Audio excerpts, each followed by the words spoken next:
Stand by to launch FanStream Sports. 3, 2, 1. Let's start. Hello, sports fans. Welcome to FanStream Sports. Nothing but pure sports. This is the JP Show. JP, it is so good to hear you back on the air. Stand by. Now, here's JP.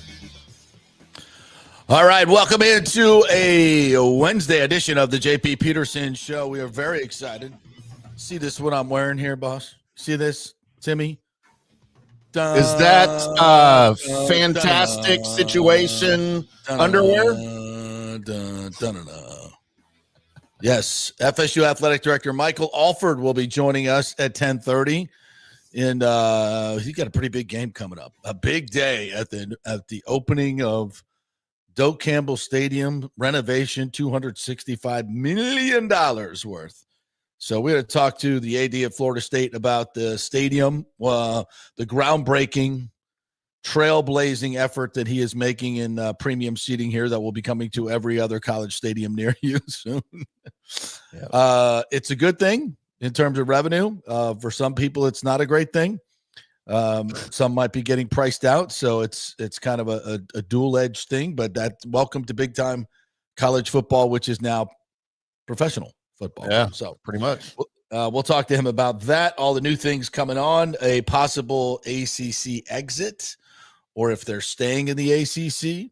We'll kind of go through that entire saga, which Michael Alford has been spearheading, and I think courageously so, as I've said many, many times.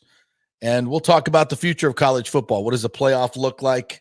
What does FSU look like in the next 5 to 10 years? Their schedules, et cetera, et cetera. So lots to talk to Michael Alford about, and the new NIL, obviously, revenue sharing. I spent a couple hours with him a couple months ago, and he gave us a great insight into what this new world's going to look like. So should be a very informative interview. Very much looking forward to it. And that's not all. That's not all. Orestes Destrade will join us in studio here today to talk all things Rays. Whew. That was rock bottom last night, hopefully, as the Rays get absolutely pummeled 13-3 and give up 9 home runs, equaling the major league record. Shane Baz was a disaster and has been a disaster for quite some time. So we'll get into all things Rays. JP, can I throw a stat at you real quick on the Rays? And we don't have to talk about it because it's not good. From 1876 to 2024, 2 teams hit 9 home runs in a game. That's 150 years. 2 teams hit 9 home runs in a game across all of Major League Baseball. This season, the Yankees have done it twice. Wow. How about that? And both times in a stadium like Yankee Stadium. Was that first time on the road? I don't know. Was it at home? I have no idea. I mean, I'm trying. Yeah, because watching them last night, they are made for those dimensions. You know, the short porch in right field. They made great use of that last night, big time. I don't even think any of their home runs went out to left field. As I'm recalling, everything was to right field. Bomb after bomb after bomb. Folks on Dale Mabry, beware, the Yankees are in town and Shane Baz is on the mound. Road closed. Man, I thought maybe we would Raymond James might receive a little damage on their brand new murals on the side of the stadium. It got bad. Balls were flying out. So the first time they hit 9 home runs this season, JP, was against Milwaukee on March 29th at Yankee Stadium in a 20-9 victory. Whew. Yeah, the fact they only scored 13 runs on 9 home runs last night is a little interesting. Yeah, it was brutal last night. And we're going to talk some Buccaneers as well, as the injury bug has mounted. Yesterday during the show, we learned that Jalen McMillan will be out, will miss some games, and now that has been further reported by Rick Stroud and others as up to 8 games. 8 games, half the season for Jalen McMillan. Thank God for Emeka. Yeah. Oof. Yeah, big time. Big time.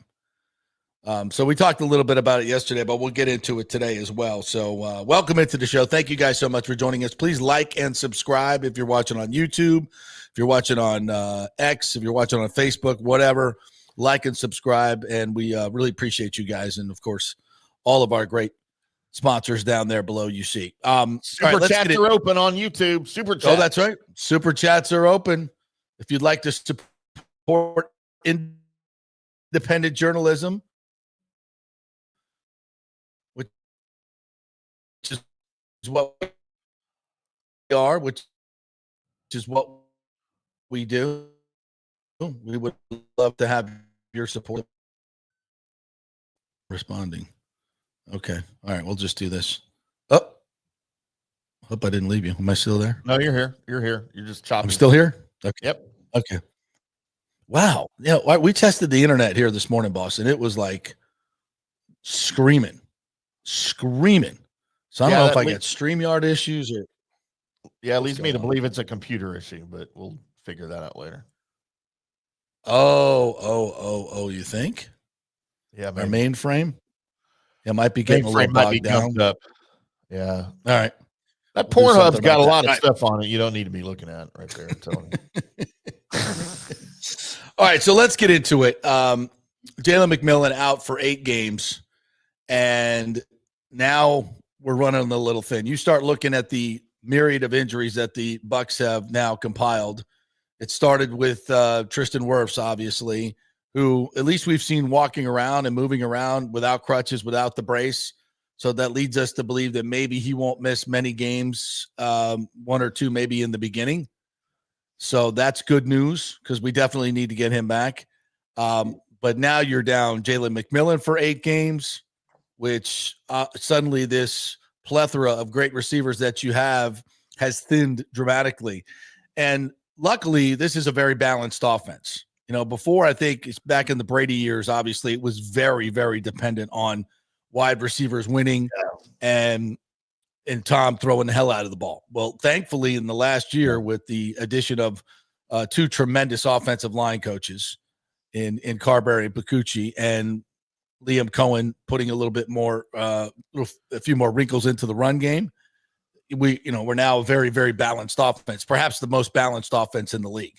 So that's huge. Because now you can lean on Bucky, you can lean on Rashad White, who was back at practice yesterday. That's good. You can lean on Sean Tucker in that run game. But how good will the run game be without Tristan Wirfs? And Saturday night's game against Pittsburgh gave me a little bit of pause. So they're going to have to find a way to get that running game untracked very early on, because that will obviously make it easier to throw. Now, let's not act like the Bucs have no receivers. You have a Hall of Famer, a future Hall of Famer, Mike Evans, who's playing his best football of his career, in my opinion. I've been saying this since I saw him in camp early on. I've never seen Mike Evans look better. So if you're thinking, it's a waning Mike Evans, don't think that. Don't think that. He's as good as he's ever been. He's as fast as he's ever been. He's got tremendous chemistry with Baker Mayfield. He's going to be a huge, huge success, very productive. Draft him in fantasy if he stays healthy. And this is what we said all along. This is a Super Bowl roster. The only thing that can derail this team is injuries. And right now, it's derailing this team. As I sit here right now, I'm not going to sit here and say it's all Pollyanna. I'm concerned. I'm concerned about this football team right now. Before I had them, I think 9 was the absolute bottom. 10 was very likely. 11 is extremely possible. And 12 was within reach. I'm going to dial that back down by at least a game, if not a game and a half, due to these injuries. That's part of the game. Now, I hope I'm wrong. I hope Josh Grizzard in his first year of calling plays will be able to mask some of these injuries, play around them, which is what good coordinators do. They come up with great game plans that help the offensive tackle that's filling in Charlie Heck, that are able to maximize using receivers that are less than what you had last year. All those things come into play now as you lose player after player after player. Defensively, it's not as bad, but it's worrisome. Jamel Dean on the sideline. You start losing a lot of corners and safeties. J.J. Roberts, who we kind of counted on, he was having that kind of spring. Christian Isian with the oblique, a guy who played 70% of the snaps last year. Benjamin Morrison can't get on the field. I'm not trying to be Debbie Downer here. I'm trying to be realistic. Ricky realistic, not Debbie Downer. And these injuries are starting to mount, and they matter. And they really, really matter. Because guess what? The games haven't even started yet. We haven't even played a real game, and we have all these injuries. And, you don't get a certain amount of injuries and then you're done. That's not how the game works. Not only have you not played a real game yet, you still have one fake game to play before you get there. Yeah. And if I see any starters in that game, I'm going to lose my mind. I mean, no, Baker's not going to play. I don't think any starters play. Mike and Baker. I think right now they're in complete survival mode. I think this is every guy that's going to get cut will play most of the game. I think that's probably where this, because when you start getting a plethora of injuries like this, it really starts making the coaches skittish, and rightfully so. Mm-hmm. Rightfully so. Yeah, you got to get your team ready to go. I'm all for guys playing in the preseason, but when the injuries start them out, you got to be smart. And far as Jalen McMillan goes, it was not a great ball from Teddy Bridgewater. I know some people are talking about, well, he shouldn't have started. I've seen Kyle Trask throw a lot of hospital balls. I don't think the decision on who starts caused this injury. It was not a good throw. But normally throws like that, Jalen just gets taken down, gets tackled. It's a routine. You might get hit in the back, but it's not a serious injury. He got flipped over. It was an odd situation. It doesn't happen all the time. People get injured in this game. It's a collision sport. And I'm not, of all the things I can blame Todd Bowles for, I'm not blaming him for that. He wanted to see Teddy Bridgewater. We needed to see Teddy Bridgewater. It's more important than I think most of you think. Most of you think Kyle Trask was fine as a backup. That's not what the coaches think. Yeah. That's not, they need to get somebody ready, especially when you have a quarterback that plays the way Baker Mayfield plays. Reckless. And you don't want to take that out of his game because that's what makes him great. I mean, he can stop with the lead blocking downfield. We can, we're good with that. Thank you. Please stop doing that. But everything else is just part of his game, and it's what makes him great. So you got to have somebody ready to play. And this is the best opportunity to see Teddy in live fire and see what you got. And he should play in this next game. He needs to get more reps in this offense and get ready to play if called upon. And I don't expect the Bills will be playing many starters either. So it's going to be a lot of backups. And do you want to put Teddy out there behind a number 2 line? Well, you're going to be facing number 2 and number 3 defensive linemen and linebackers. So for the most part. So I think but he needs to play. But the other starters do not. So listen, injuries are part of the game. It is what it is. Now, you leave starters out there in a game that's long been lost. Have I mentioned this before about the Ravens and Chris Godwin? Now that you can put on Bowles. But not this last one. I'm not going there. But that said, I think the Bucs are in a bit of I think things have changed. And it's going to be, I would say we've gone from being the favorites to win the NFC South to being about on par with Atlanta. Seeing as how will Michael Penix play? Atlanta's got some players now, bro. They've got some players, and we'll see. And they also beat the Bucs twice last year. This first game is going to be freaking humongous for the Buccaneers. That's humongous. True. Is there such a thing as a week one must win? No. I mean, this kind but of it's is. With all these injuries early on, if you can get through the first quarter, I wanted 3-1. I'll take 2-2. At this point, I'll take 2-2. You started with Atlanta, team that beat you twice last year, but I think you should win that game. I'm expecting you to win that game. Especially if you had your full complement. And now that you don't, I'm hoping you win that game. I think it's closer than the experts think. And because there's a lot of juice going on in Atlanta. In case you didn't know, that place is going to be packed. There's a lot of juice for the Falcons this year. They've got injuries right now, too, though. They're not 100% healthy. Well, true. But that's not going to be an easy game. And then you go on the road to Houston, a very talented team, on Monday Night Football, kind of a re-coming out party for them. Tough game. With those two guys coming off the edge, and Charlie Heck, that's going to be a very, very tough game. We hope Baker survives.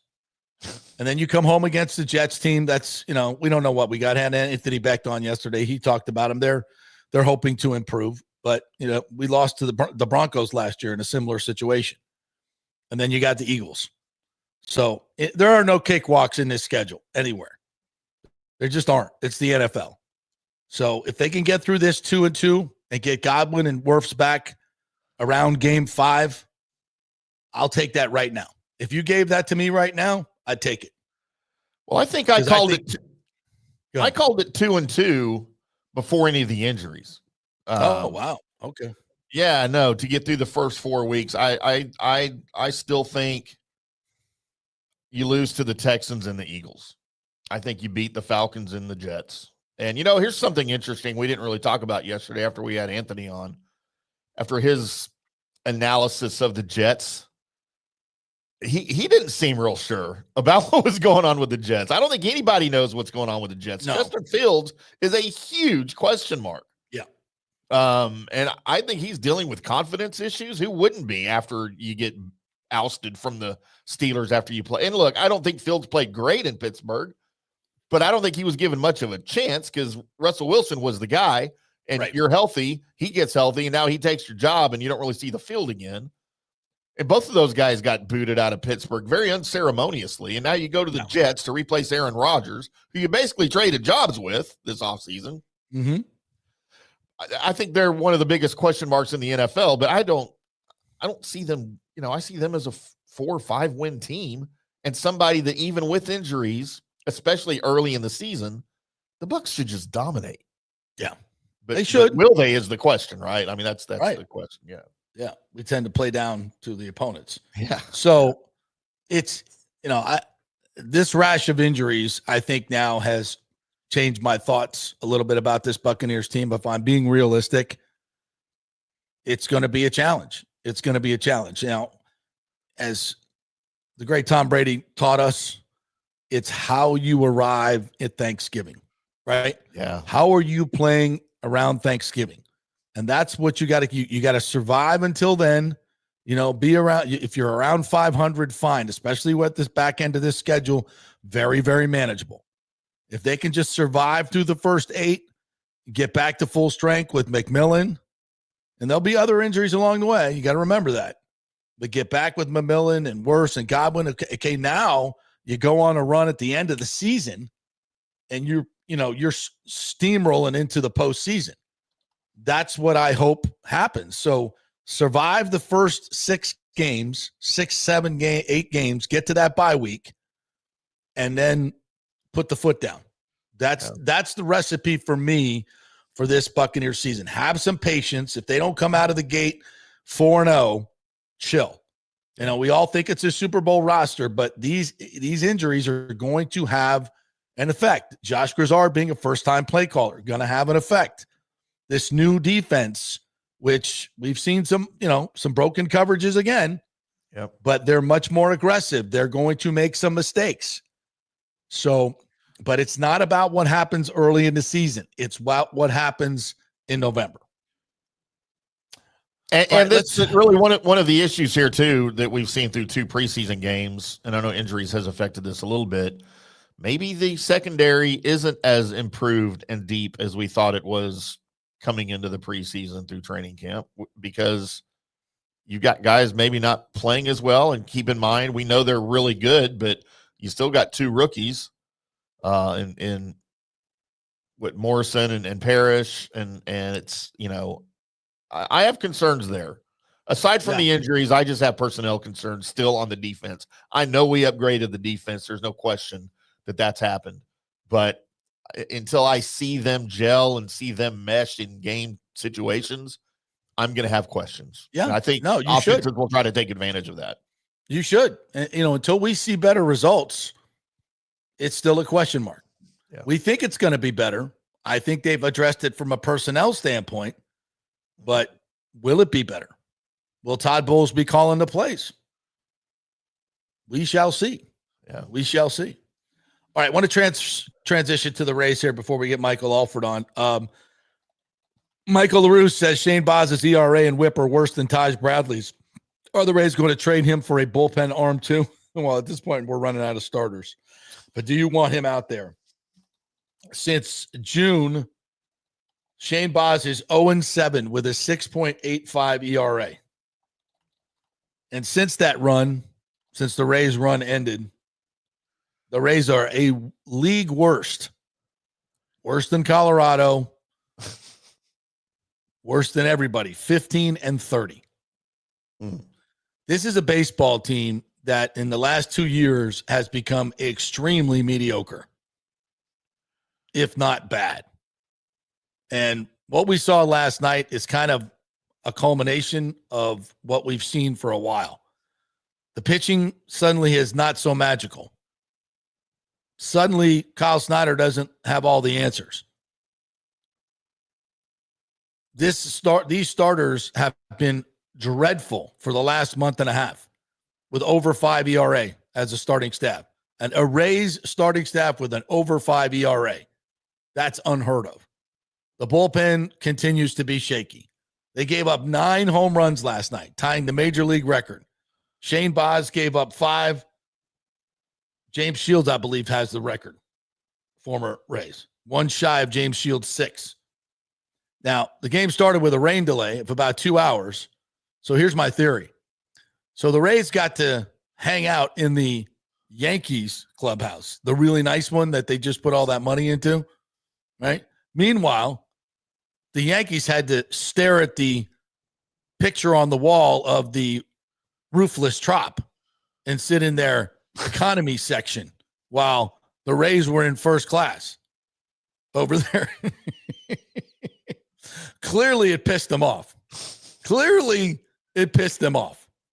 And I wonder, like, for 2 hours of the rain delay, do they go back and forth underneath? Are they chatting with each other? And I wonder what they do during the 2-hour rain delay. Especially with such a weird situation because the Rays are sitting in your spring training home clubhouse right over there. Like, you can't even get into your really nice digs. It's got to be a super weird situation. Now, obviously, it exists for the games as well. But when you're waiting out a rain delay, doesn't that make it weird? Like, you can't even go in your own house? Yeah, it's weird. So they came out with attitude. And Judge hits one they said was 429. If the batter's eye is 408, okay, and you hit a ball 50 feet up, how does that transfer into 429? Like, I don't get that. That ball would have gone 500 feet if it doesn't hit that thing. As BA said on the broadcast, that's the loudest home run I've heard all year. It was a gun going off. And it was a 92-mile-an-hour cement mixer right in the freaking middle of the plate. Like, has the little strike zone. It was right there in the middle. And the one to Stanton was a little bit outside, but the one to Bellinger was also right there in the middle. And he didn't throw one knuckle curve in the whole sequence. 9 pitches. His best pitch is a knuckle curve. And he keeps throwing fastballs that are going straight as a string. Or that stupid cutter slider thing that has been banged more than a freaking porn star this year. I mean, it's just insane how bad he's been. Shades of old Esteban gone, who gave up the most prodigious home runs. I mean, you old Rays fans know what I'm talking about. I mean, it was brutal. Ian Seymour comes in and gives up 3 more. Jose Caballero, the Cowboy, had 2 home runs last night. Stanton had 2 home runs last night. Bellinger had 2 home runs last night. You get a car. You get a car. You get a dinger. You get a dinger. Poor Rays fans had to sit it and wait 2.5 hours for that slop. Awful.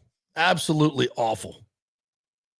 And I don't know, if you're a Rays fan right now, it's hard to find anything positive, except let's get through this season, get the hell out of here, get the new owners in, and start anew. It's just, I don't know, bringing up youngsters, like whatever. The Rays are a complete afterthought now, as far as I'm concerned. All right, we're going to get to all your comments and Rays comments, Bucks comments after the Michael Alford segment, and then Orestes is going to join us in the 11 o'clock hour. So plenty of time. So please comment, and we will get to them right after the Michael Alford segment. We are brought to you by the Jeeves Law Group, JEEVES lawgroup.com. Go to the website, and you can contact them through there. Get the free case evaluation, whatever your legal troubles may be. And great folks over there. Very approachable. You will get someone on the phone who will talk you through it and be very polite. And by the way, they know the local landscape, the local legal landscape. That's important when you choose an attorney. JeevesLawGroup.com, non-attorney spokesman, offices Tampa and St. Pete. And by OnSiteConstructionFL.com. They are our first hour presenter. Thank you very much for that. Jason Fawcett is the owner, and he will come right to your home and meet with you so you can find out who your contractor is going to be if there's another hurricane and you need a contractor and you don't want to wait for somebody and at least you know who it is. Get on their preferred client list now at OnSiteConstructionFL.com. Back in 3 with Florida State Athletic Director Michael Alford. Stay with us. Although it may seem tempting to go without health care insurance, the financial risk far outweighs the gain you may experience. For example, did you know if you simply broke your leg, it could cost you nearly $7,500? Put on top of that a hospital stay, you could be looking at $10,000 to $15,000. Ensuring that you don't go uncovered is so important, as according to CNBC, high medical bills are the highest contributing factor to why Americans end up taking money out of their retirement savings, or worse, find themselves filing bankruptcy. So go to don'tgouncovered.com or call 800-669-1505. Now, depending on your income, you can get plans for 0 premium. Our experts will guide you through the process effortlessly. They will shop many plans and find the one that's right for you. I called and I have full health coverage through Florida Blue for 0 monthly premium. It's a free call. So why go uncovered? It's a huge risk.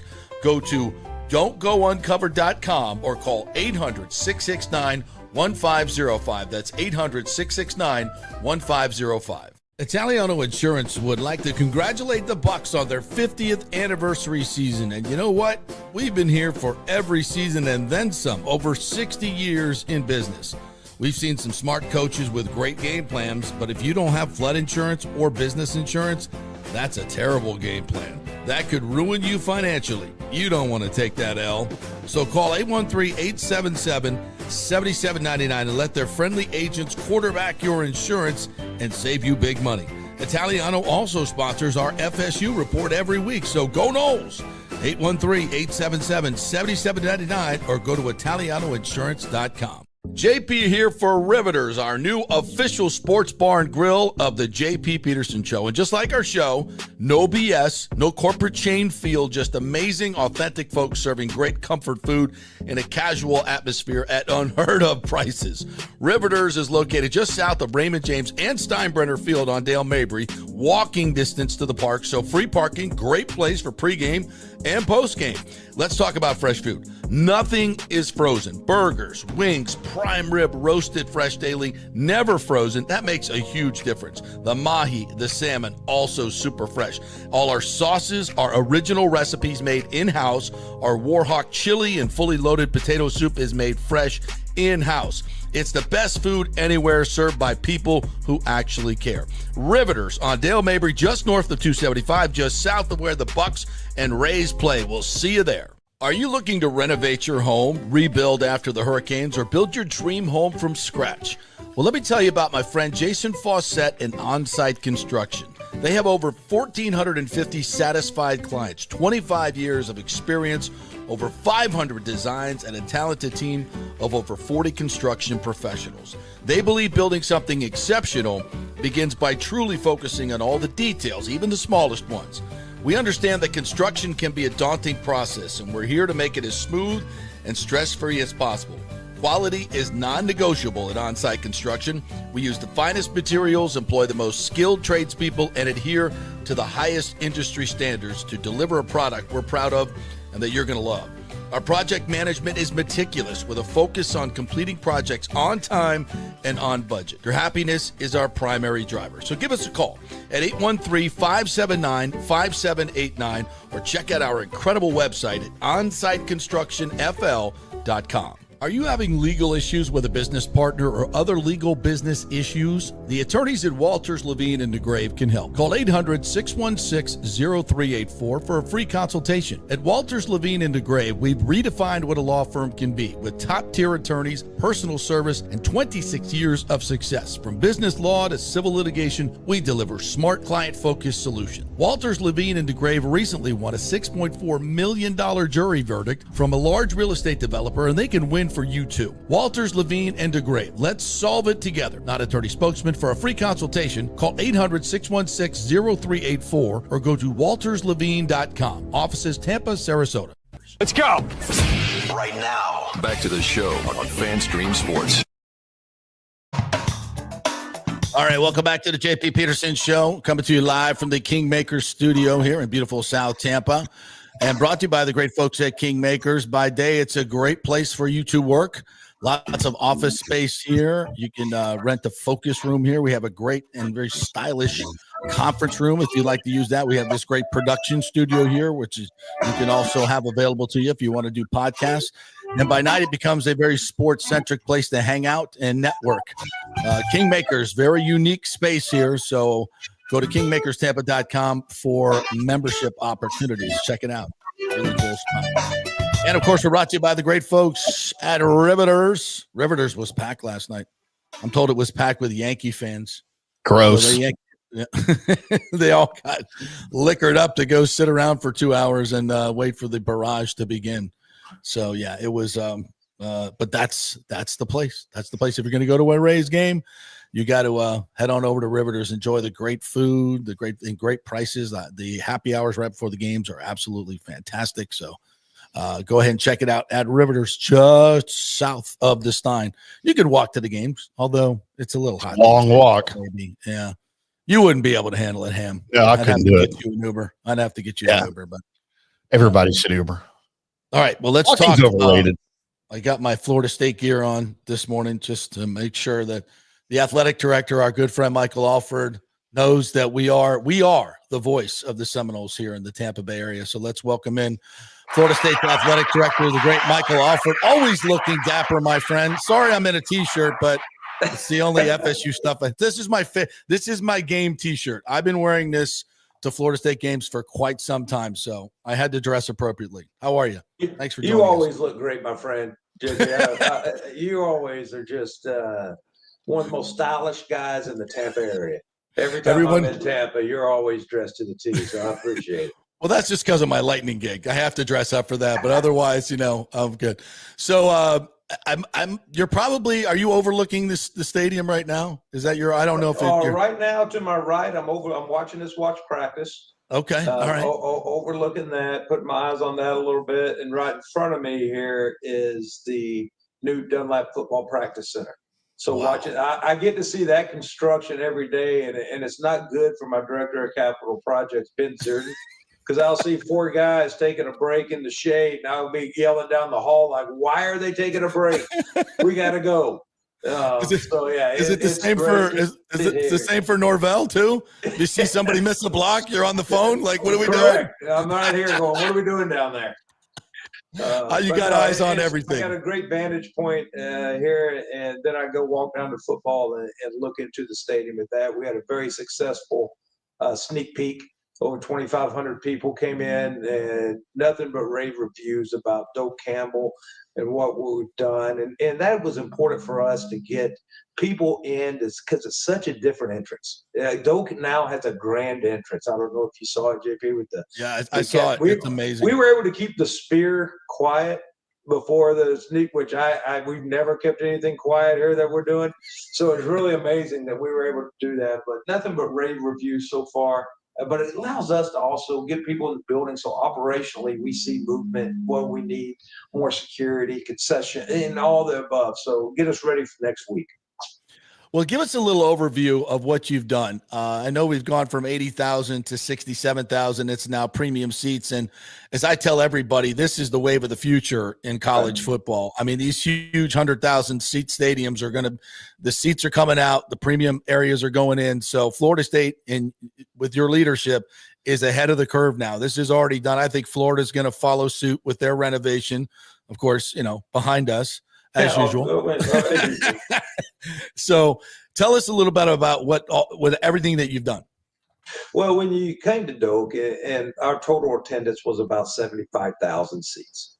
And right now, we're around the 68 mark. So we didn't lose as much as you thought going in. And we can replace that with some standing room onlys and get the number back up. But it really, when you look at who was attending and where our fans come from, and we did a survey, and they wanted more options. We had steel metal bleachers, and we had some club seats that we were never more than 50% sold out in. And the club was built too small. We had 5,900 club seats there in the south end zone, the Champions Club, but the club was built to hold 2,500 people. So the experience wasn't what it needed to be. And then we had the suite options, and that was it. So now coming in, we now have field level clubs. We have founder loge boxes. We have founder suites, chairbacks on the west side, and went in and did ramps, ADA, more ADA seating, got the stadium up to code. And it also allowed us to do the fan experience with the concourses, the concessions, the restrooms, everything we were able to do because we ask a lot of our fans. We understand it's a commitment. 60% of our fan base travels over 3.5 hours to get here, much like you do. So, and the hotels around here aren't cheap. That's the biggest thing I get. People tell me to do something about the hotels. I just shrug my shoulders like I don't control the hotel market. But, getting people here, we know it's a monetary commitment to come support the Seminoles. So we got to have that fan experience that they have, much like at Raymond James, much like they do in Miami and Jacksonville, to make sure we replaced all the video boards, all new video boards in the system, put in loge boxes and totally reset, put in new seats that are breathable. I know people like they're black, they're hot, they're not. We do studies on these things, and the seats are going to be, they're great, they breathe.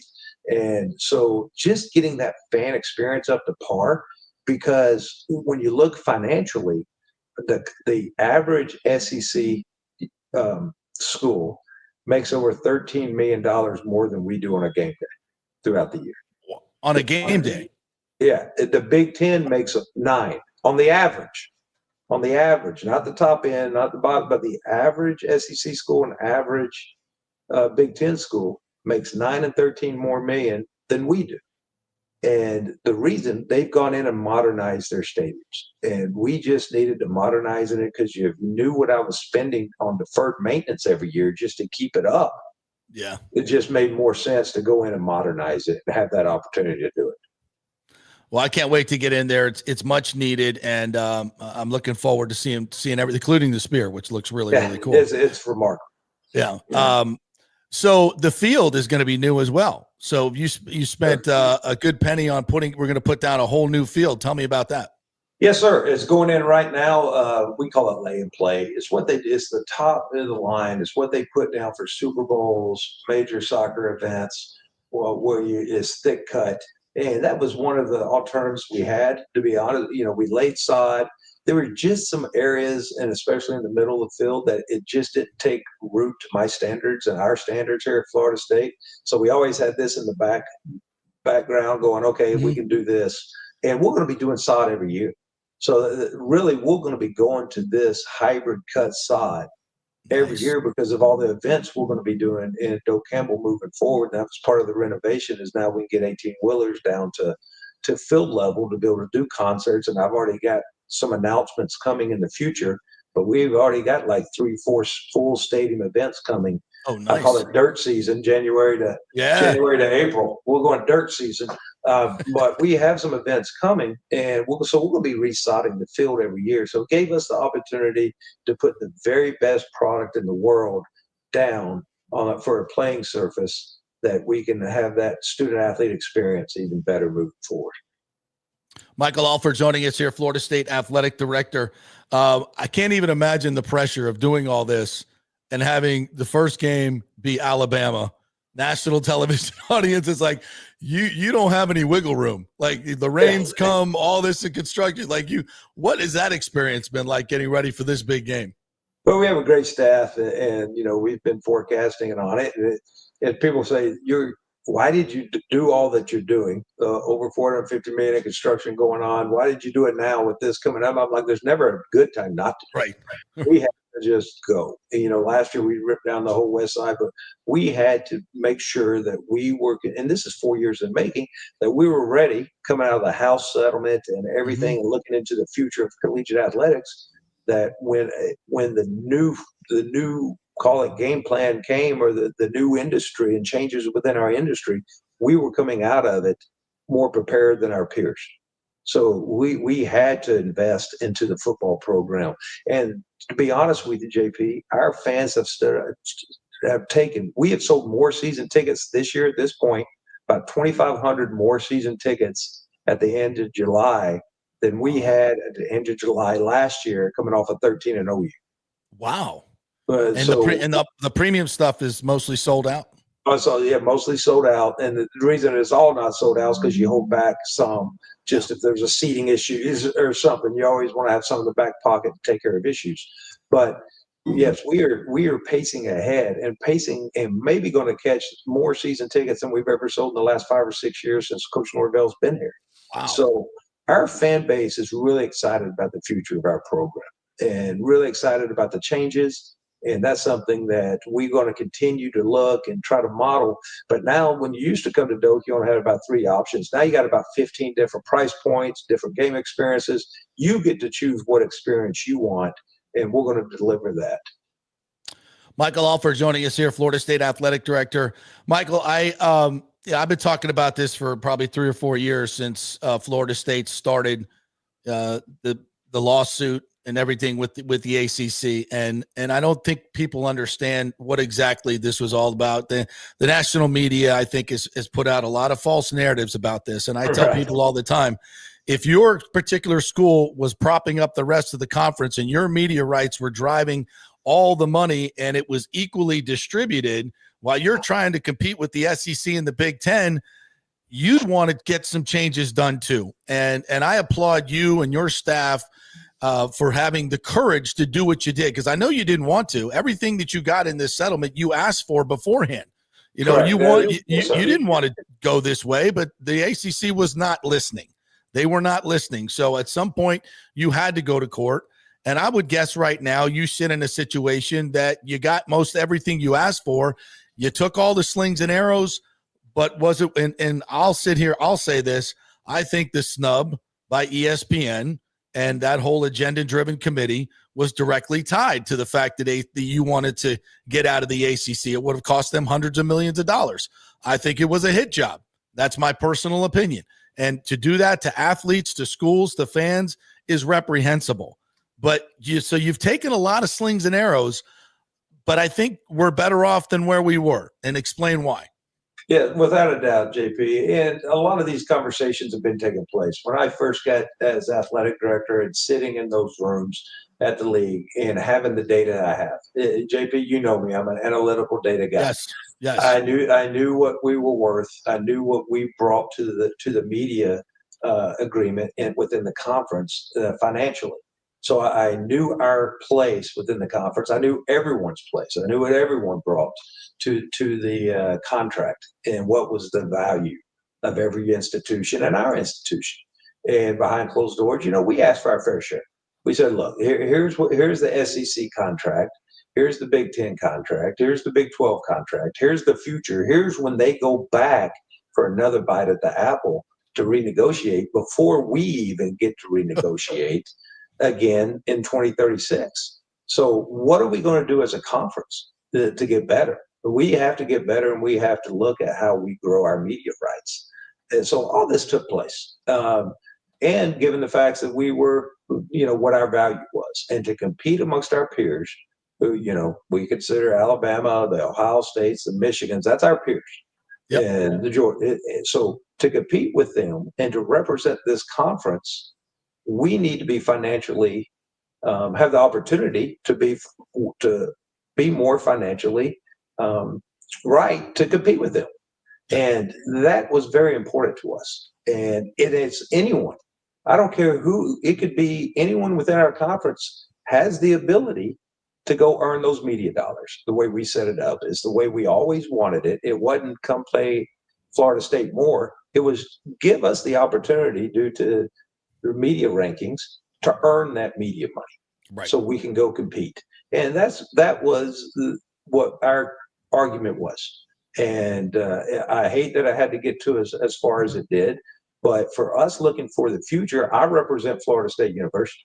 Right. And I've got to give Florida State University the very best opportunity to be successful.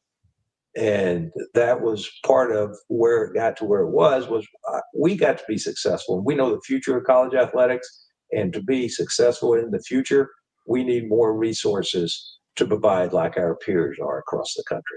And that was the end of it. And they got to where it was. It's a great model. I'm a firm believer in the model that we have. Anyone can earn the media contract. We separated it.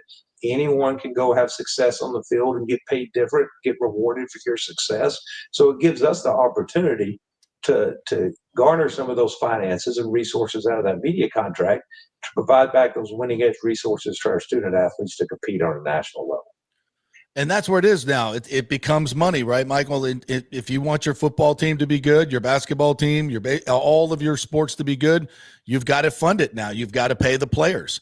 So how important is it to have that even with the House settlement? I know there's $20.5 million being split up, but there's more money available to the players, correct? I mean, there's NIL. Yes. 100%. The pay for, we are the pay for play now. The $20.5 million. Yeah. And now working through our contracts. And it was fortunately, I have time in the NFL, many years in the league and familiar with it. Bruce Warwick, who is our chief of staff for football, was with the Rams for 15, 20 years with Sean. I mean, he's got experience. So we treat it like we're an NFL franchise. And that was very important in our contracts to look at how we're doing it, how we're breaking down our revenue share. One thing that gets lost too, JP, and I'm going to jump back a little bit to the lawsuit. Football was football. Yeah. I was always going to take care of football to be competitive nationally. I would figure that out. What was going to get hurt was the rest of our sports. I wasn't going to be able to finance them at the level. Lonnie Alameda is our national championship competing softball program, national championship competing women's soccer. I mean, you look baseball, you look across the board, beach volleyball competes for national championships. Mm-hmm. You look at those athletes, that's who was going to get hurt. And that's why I was so wanting to get this lawsuit done, or the opportunity to get the resources, so I can continue to provide those resources to those student athletes so they can compete at an elite level. Football and basketball are going to get taken care of. I found a way, because that's the media contract. Who was going to get damaged was those other 18 sports. I call it the other 400 athletes that I have on campus. That's who I wanted to protect through that process. So, Michael, now moving forward, obviously there's going to be some major conference realignment. What do you think with in the coming years, and where does this leave FSU? Are we committed to the ACC, or we open to other options? We have a great partner. Jim Phillips does a marvelous job as a commissioner. We've been friends for 25 years, and really his leadership, and through this discussion, I call it. About the future of where we needed to be. He and I never lost our friendship. We were very transparent, very open communication, and I applaud him for that. He was a driving force behind getting all this settled behind the scenes, and I really applaud him for what he's doing in his leadership. what at the end of the day, I still, like I said earlier, represent Florida State, and we just need to make sure we're in a position. We got to take care of ourselves. Whatever the future of college athletics is, we need to make sure we're taking care of ourselves. We got the right facilities. We got the right coaches leading our programs. We're financially supporting our programs at an elite level, and that we have the opportunity to whatever comes, whatever the future of college athletics is. It starts internally to make sure we're doing the right things. So we're really focused on, let's make sure we're doing the right things internally so we can present the Florida State the best light, whatever opportunity comes our way. Yeah. Well, Michael, you got a big game coming up with Bama. What's it going to be like for that place? Is going to be full. The buzz is going to be ridiculous. God, I hope the thunderstorms stay away. It's going to be hot. As I tell my wife, like we live in the tropics this time of year. I know. You never know what's going to come up, and knock on wood. At a 3:30 start that time of day in Tallahassee, Florida, you never know what's coming your way. It could be clear as day, and within 30 minutes it could change. As you know. So hopefully everything stays away. But we're excited. The buzz is already in town. People are already coming in town this weekend and going to just stay the whole week in Tallahassee. And that's what's great, because we are such a driver to the economic price of Leon County and Tallahassee. We produce over $100 million a year in football economic support to our community. So that's so important that we continue to bring in these games. And you see Georgia on our schedule. I'm in talks with some others, peer institutions, are doing home and home. And that should be coming out soon in the next couple of months. We're close to signing some of those. But it's so important that we could just continue to bring events like this to Tallahassee. I mentioned I got third-party events coming this spring that's going to be full stadiums. So we need to do our part as good community partners. And Alabama coming here, the buzz and what it's going to bring, the light that is going to shine on not only this region, state of Florida, Tallahassee, and Florida State, and put us there in front of millions of homes, so we can showcase who we are. And that's what's so important, that we do everything the right way, and we're behind the scenes working on it hard, JP. Well, I can't wait to get up there next week. We'll be doing our show live over there at Bowden's on that Friday. I know you got a board meeting. I'll stop by. I'd love to stop by and see you. Awesome. That would be great to see. And I can't wait to get into Doak Campbell. It's going to be fun. And last year was tough on all of us, probably more you than anybody with all the building going on. But there's brighter days ahead, and I can't wait to get back to that championship level.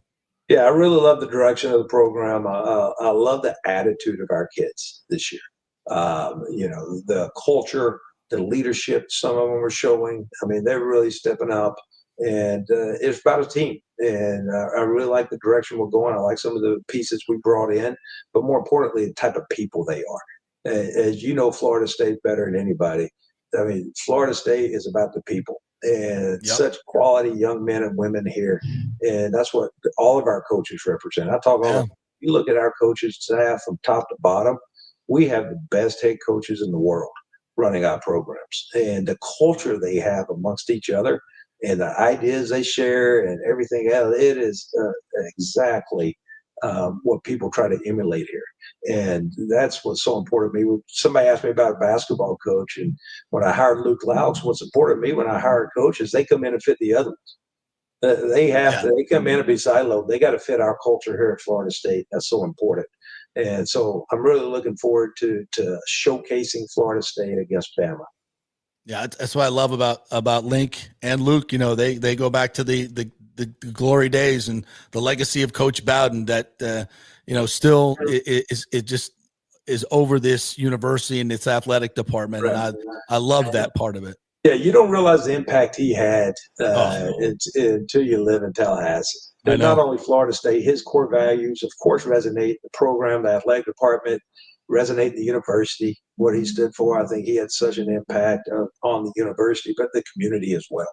And his core values really resonate through everyone here. And that's something important. And that's something I talked to the conference about. You brought up realignment. And I talk about our core values and how we need to represent Florida State and put us in the best opportunities, just like he would. He'd go play anybody. He was always putting Florida State first. and showcasing the brand and growing the brand. And that's what I talked to the conference about. Is like we're Florida State. We need to grow the brand and continue. I'm going to look at opportunities that put us in the brightest light. So wherever we should come in within the future of college athletics, and there's still stuff going on. Don't think realignment has stopped. There's still a lot of discussions. We're going to put Florida State first and give us the best opportunity to be successful in the future. Well, I'm very confident you're the man to do it, Michael. I appreciate your time. I know all the things you're doing in front of everybody and behind the scenes as well, and it's tremendous. And I applaud you for your courage. I love that we have a D1 athlete, a great baseball player as you were, and an absolutely top-notch businessman. You've been through the NFL. You have the best connections around. We could not be in better hands. So I'm so glad you're the man now in this critical time for the university, and congratulations on all the success. And I can't wait to see what happens here in a couple Saturdays. Thank you, partner. I can tell you, thank you, and thanks for all you do down and keep preaching the Noles gospel. Yeah, go Noles. We are the voice of the Noles here in Tampa Bay, so we got you. Thank you. Absolutely. Let's go. Thank you, Michael. Michael Alford, FSU athletic director, right there. How about that? Dude. Yeah. He's a great guy. And he's just, he's got the suit on. He just emanates power and confidence, I just love it. That dude is in charge. I mean, I'll tell you when he walks into a room, he carries it. He carries it. And that means something. It means something when you go into a room with, Michigan and Ohio State and Georgia and all the, Alabama, all these presidents and athletic directors, he's got his FSU pin on. He looks good. He's got that and he's ready to go. I wish I still looked good in a suit, JP. I just don't look. My body shape does not look good in a suit. Mm-hmm. I look like Laurel Hardy. About that.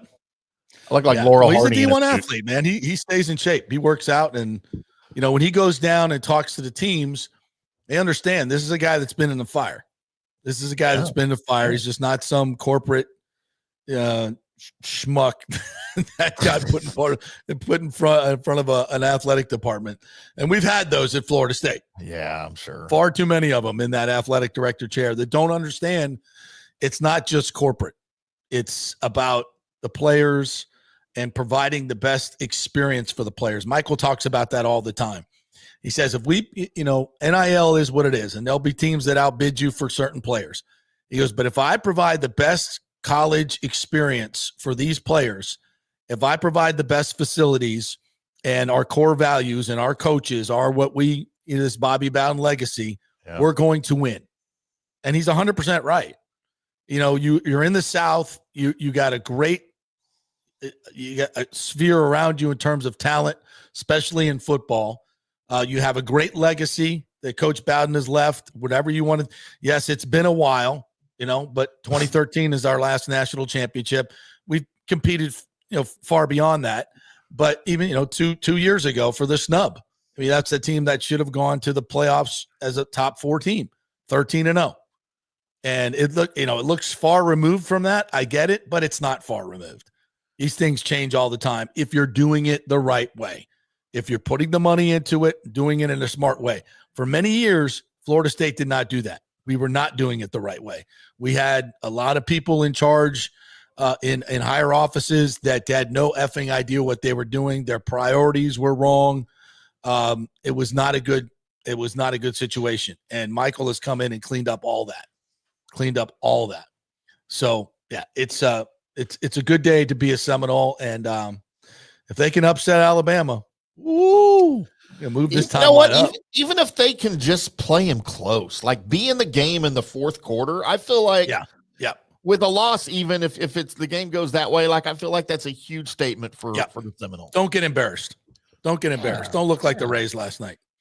Yeah, don't get embarrassed. I think the Yankees. You think the Yankees could hit nine home runs against Florida State? Baseball? No, football. The football team. No, I don't think they could against our baseball team. I think Jamie Arnold hold them down. be honest, better than Shane Boz did last night. Oh, Yankees. All right, we'll get to comments in our next section. The Big O is here. Orestes Destrade is here to talk some baseball. We'll talk about last night's game. We'll talk about MLB realignment. We'll get into Bucs and Rays and all that stuff. Fill up the comments. The Big O is here to answer all your questions. Anything you got, bring it on. We are brought to you by the great folks at Italiano Insurance, 813-877-7799. Get that insurance checkup. Make sure you have your flood insurance. Make sure your home is fully insured. Make sure you have business insurance. If you started a side hustle, you got to have business insurance, or you could be risking your entire financial future.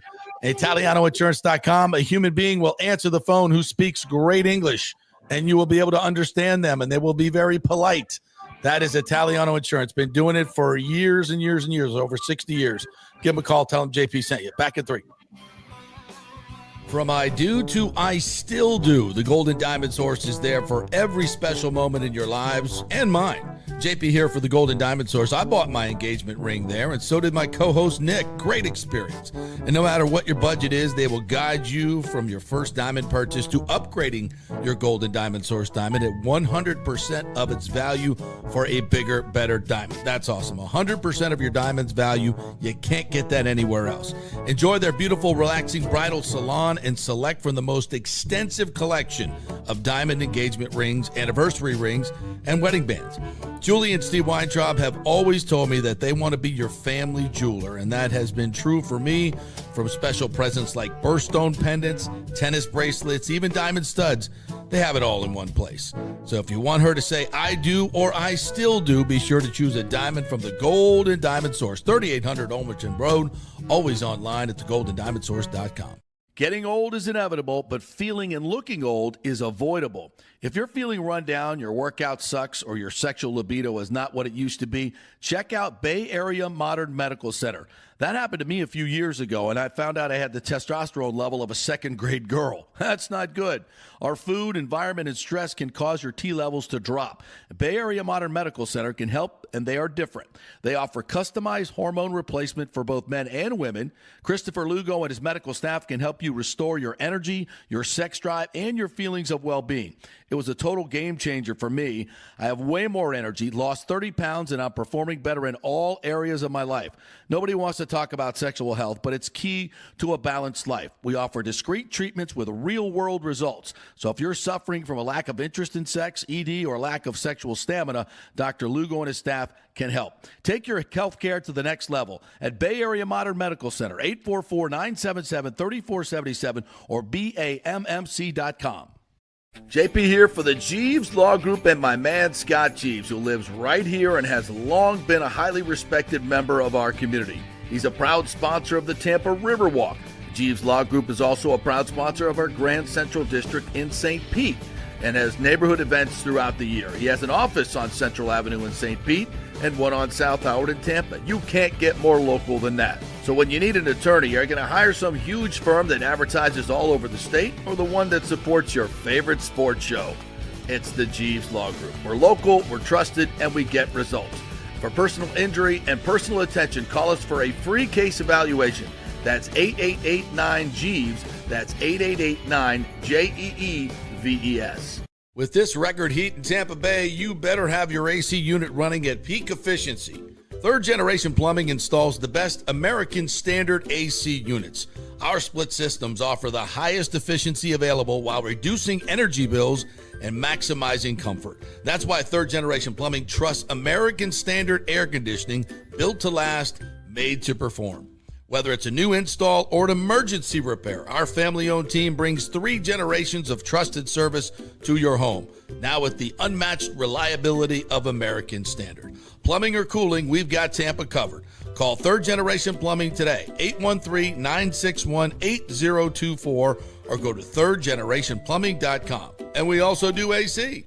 Ciao, Paolo Tini here, owner of Caffè Paradiso, voted number 3 People's Choice Award on Open Table. I want to thank all our loyal family of customers that have been enjoying our great traditional Italian dishes we make from scratch every day. It's a great family story we're proud of. Our family moved from Rimini, Italy in 1984. My dad, Caesar, started Donatello, and that's where I got the start in the restaurant business. I started Caffè Paradiso on South McDill in 1995, and we've been there ever since. From our traditional ossobuco, a veal slow roast for 4 hours, to our daily fresh catch, the Gruppo Paradiso, with a piccata sauce and lobster claw meat, homemade pasta like lasagna, farfalle salchicha, which is a bow tie pasta homemade with fresh sausage. Hold on a minute, JP's favorite. I love it. So come and have a glass of wine with me on South McDill. Get a reservation on Open Table and see all our 5-star reviews. Ciao, see you soon at Paradiso. Let's go. Right now, back to the show on FanStream Sports. All right, welcome back to the JP Peterson Show. Here as we roll on, I have to fix my camera. We're brought to you by the great folks at Kingmakers and Genesis of Tampa, the new dealership right there on 801 Barrage Avenue. Beautiful cars. If you've never driven a Genesis, give yourself a treat. Go on over there, 801 East Barrage Avenue, and drive the G70, G80. Gorgeous cars. Best you will ever drive for a fraction of the cost of some of those big boys. So check out Genesis of Tampa. They have a great thing now when you have service done. They will actually come pick you up. All right. And they'll bring you a loaner car as well. So you never have to leave the office. Then they'll come bring your car. They'll clean it up for you and give you a trade offer as well. So this is just to get any type of anything you need done with your car. They'll do that for you. So great folks over there, Genesis of Tampa. Go over there and tell them JP sent you. All right, partner. The Big O is in the house. Orestes Destrade, what's up? How are you, my friend? I'm very good, man. Hold on. Didn't know these cans were on. There you go. You got your cans. I got your mic up. Cans are gone. Mic are up. You got me all hooked up. Got you in the new studio here. Me in the new, beautiful Murphy Auto Group studio. This is awesome, isn't it? And that's the new home of the FanStream Sports of Tampa Bay. It's awesome. It's beautiful. It's awesome. Also, glad you mentioned Genesis. I've been to the store. I think you're going to pop in there on Saturday. All right, we're doing this, right? Saturday? Yeah. Okay, we're in. All right, so Saturday we are going to do – you're going to be there? I'm going to be there. Mike Murphy's going to be there. So the whole crew's going to be there. The whole crew there is going to be there. We're going to do a 2-hour show. Yeah. We're going to talk some baseball, talk some football. We'll probably have some – probably more football than baseball, to be honest with you. Yeah, because you got a lot going on. You got you're bookending – the Iowa State-Kansas State game. That Farmageddon. Is that what they're calling Farmageddon. That's what they call it, Farmageddon in Dublin. In Dublin. They're going all the way to Dublin to play Farmageddon. I love Kansas State. It's a great rivalry. And it's a Big 12 showdown because those two teams are going to be in the running for the Big 12 championship. So that game's going to go a long way to decide who's going to be in that championship game. Yeah. Right. So that's at noon. And then you've got the Bucs, on the heels of that after the show, playing their last preseason game that night. So Scrubs coming in. Yeah. To play. Still, it's the Bucs game. Well, and there's also a lot of jobs at stake. For especially for the Buccaneers, they've got real quick. And speaking of that, and you said Scrubs, made me think of how like powerful the NFL is, because I don't care if Scrubs are playing. It's still one of the most watched things on TV. The most. Yeah. It beats any other sport that's going on right now, including any other show. Any other show. Yeah, I mean, they're of the top preseason of the top 50 shows every week, ratings wise, 48 of them are NFL football games or for a month. It's ridiculous, right? And the NFL is king, and even these preseason games. That's my point. Huge numbers. Of course, the regular season, huge numbers, you just dominate. But the preseason games I was watching are getting huge numbers, man. Love Island can't even challenge them. Love Island. We got a local kid on Love Island. Really? Yeah, I think he's like a UT baseball player. Get out of here. Yeah, the girls are fawning over this dude. I got to find out. Island, I got one of my boys one of my friends son just graduated. UT baseball just won another championship. I could be wrong on this. Check it out. I'm sure one of our folks here in the chat are Love Island fans. Yeah. Nathan Elliott strikes me as the Love Island fan. I've never watched it once, by the way. Michael LaRue might be. I don't. I just know that it's popular. It's one of those things that's trendy. All right. Do you want to take some comments? Yeah, by all means. Let's do some cool comments. Stuff happened last night, by the way. What in there? Just overall in the MLB scheme of things, some cool, plays and things that happened. What'd you see? Besides the home run barrage. The night. But again, Toronto doing what they did. Vlad's injured, huh? Huh? Vlad's injured for the first. I didn't realize he's played 6-7 years of 156 games every year. Never been on the injured list. No, he's a consistent guy. That's in fact, speaking of that, one of the guys, I was just going to look it up real quick. One of the things that I wanted to talk about and kind of a stat that's kooky, and it makes you realize why Toronto is playing so well. Number one, their defense is impeccable. They made 3 errors a couple of nights ago with a rarity last night, impeccable defense. So their defense, one of the top in the game. Number two, strong starting pitching. Not like, they don't have this superstar. Bassett's their main guy. Hell of a bullpen, obviously, with Hoffman closing out most of those games. But it's just they're consistent hitting. When you look at that lineup, 1 through 9, everybody's a really good hitter. In fact, they have 4 guys hitting over 290 or above. Wow. 4 guys, 290 and above. That's rare. How many guys do you think are hitting 290 or above in the major leagues? I think we only got like 15, right? 20 guys are hitting 290 yeah. and above. So they have 4 of them. Holy right? shit. And they're the only team that has more than 2. The Dodgers and the Padres have a couple of guys each that are in the 290 or above range. Yeah. So that goes to show you what kind of, offense that they're putting out there. And unfortunately, they're just not a splash team. You're looking at a situation right now that if you were to play a World Series, it would probably be like an Oklahoma City, Indiana World Series. No, because the NBA. You got Brewers and the Jays is not exactly. I kind of like watching the new teams, though. The new guys, I do too, but it doesn't have the cachet of the Dodgers, Yankees. I get it. You go Yankees, Dodgers. That was Blue Jays, Brewers. It doesn't roll off the tongue as easy. Not really, but I do like seeing the new teams. Here's a question. You said, "Hey JP, could the Rays or this is before you got here? Yeah, could the Rays possibly play at Port Charlotte for part of next year if the Trop is not ready and they can't play in Tampa?" I've been told that Steinbrenner Field was contracted for 2 years. So I haven't been able to confirm that. Yeah, but I can't confirm. I know that they were supposed to be able to play there to start the season if need be. Right. So I think if they're going to start the season, that means that they could finish the season. I don't know. But Port Charlotte, I guess, would be an option. 2 hours away. It's so in the middle of nowhere. When you talk about, at least, if you're going to play in a minor league stadium, I think you need to be in a big city. Yeah, I mean, close to the coast. Bottom line is that I think if need be, they could get the Steinbrenner, field. I do too. And I just and this is the nightmare scenario, bro, because you see that freaking hurricane that's out there right now. That's an ugly one coming through. We missed the other one, thankfully, but if one were to come through here while they got half the roof on, that's a whole lot. Oh Lord. There. Oh Lord! Well, not just you're right. It could tear the work that they're doing, but I'm hopeful that deal will be still on the table. Here's another one. Bucks Basement says it would be a shame if they fire Cash before he has a chance with an owner that would be willing to spend actual money on the team instead of constantly shopping at the Dollar Tree. It's more of a statement than a question, but still. My information is they're not going to touch the baseball operations. If Neander and Cash want to stay, they want them to stay. Which Cash is going to get fired first?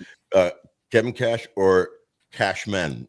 Well, Cashman should have been fired a long time ago, along with Aaron Boone. If the old man were around, they both would be sacked they don't, years ago. They don't, A, make the playoffs, or B, have a deep run in the playoffs, and that's definitely happening.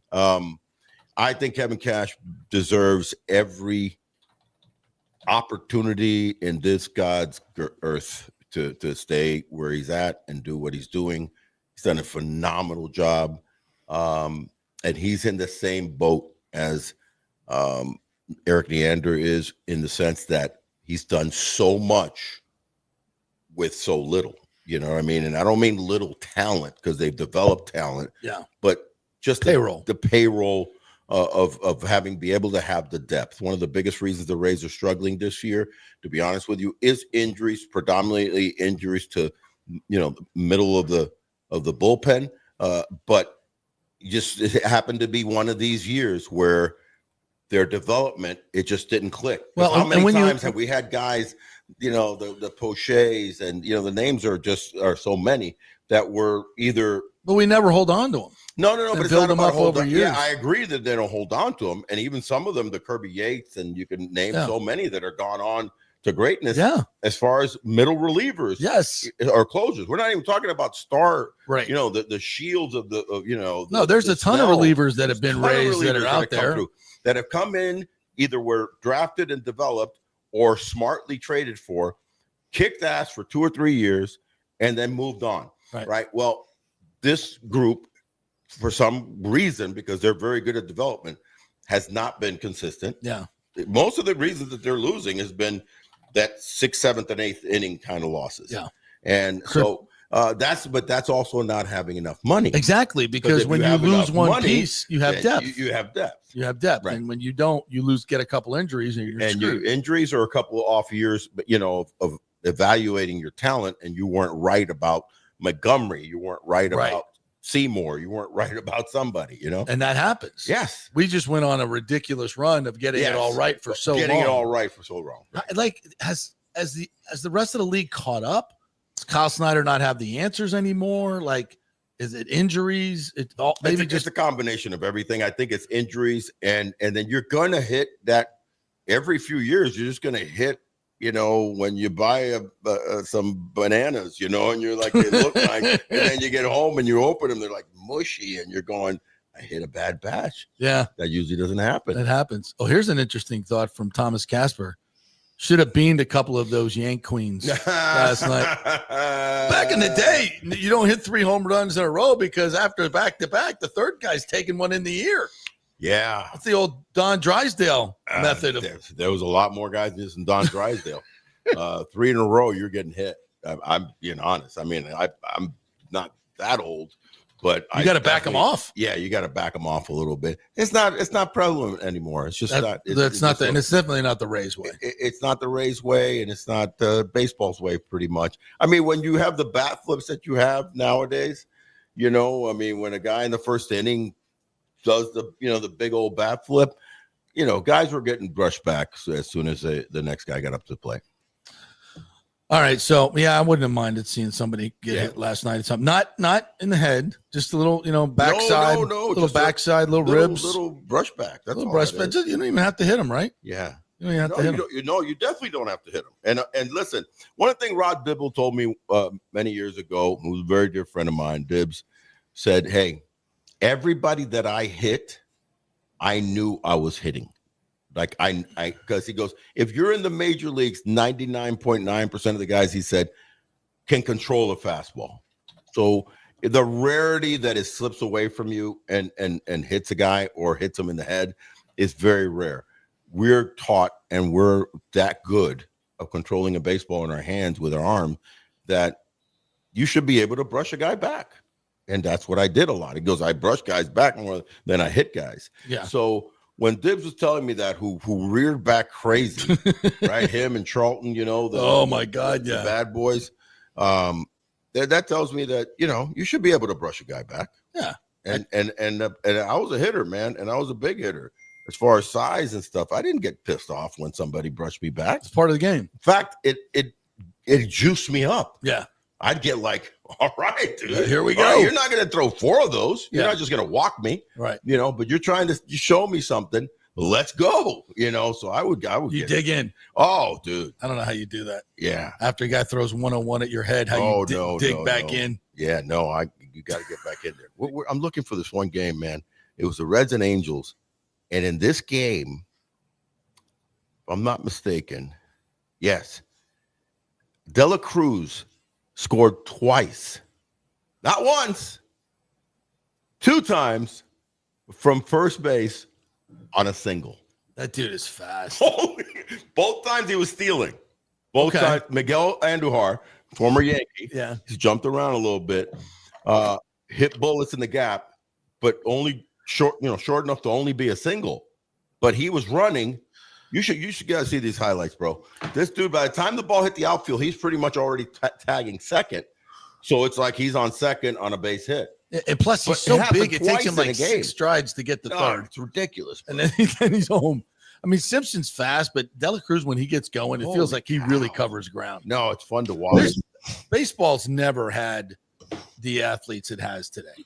No. I mean, you guys were good back in the day, but I'm just talking about speed, size, power. Consistently, no. Yeah. I mean, they're just the athletes now, and I think in all sports now are just greater. But baseball, I think it's more. I mean, I'll tell you one. More. I'll tell you one that I still will never leave my brain, and I hope that even when I die and my conscience goes wherever it's going to go, that this thought will still be in there.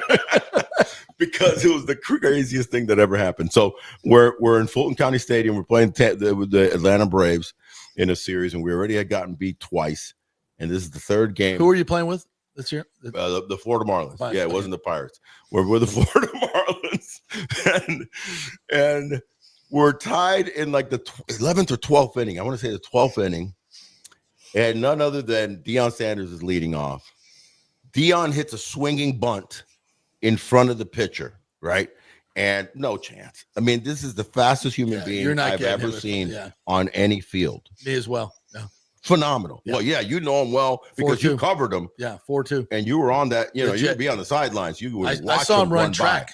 You saw him run track. I saw him play a baseball game, a doubleheader, play a baseball game at Hauser Stadium, jump the wall, jump the fence, go over to the track, run the 4x4 with Dexter Dexter Carter, right? Sammy Smith, Dion, and the fourth guy was a legit track guy. And they just blew him away. Oh my God!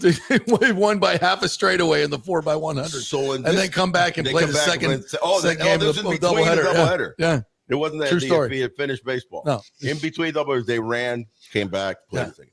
Dude was so he's on first, and I got to know him a little bit in spring training, whatever, and our pitcher, I go to Deion. I go, Deion, man, hey, stick around here, D. He looks at me, he goes, sorry, I gotta go. First pitch, steal second. Okay, so now one pitch, swinging butt, first pitch of that inning. Yeah.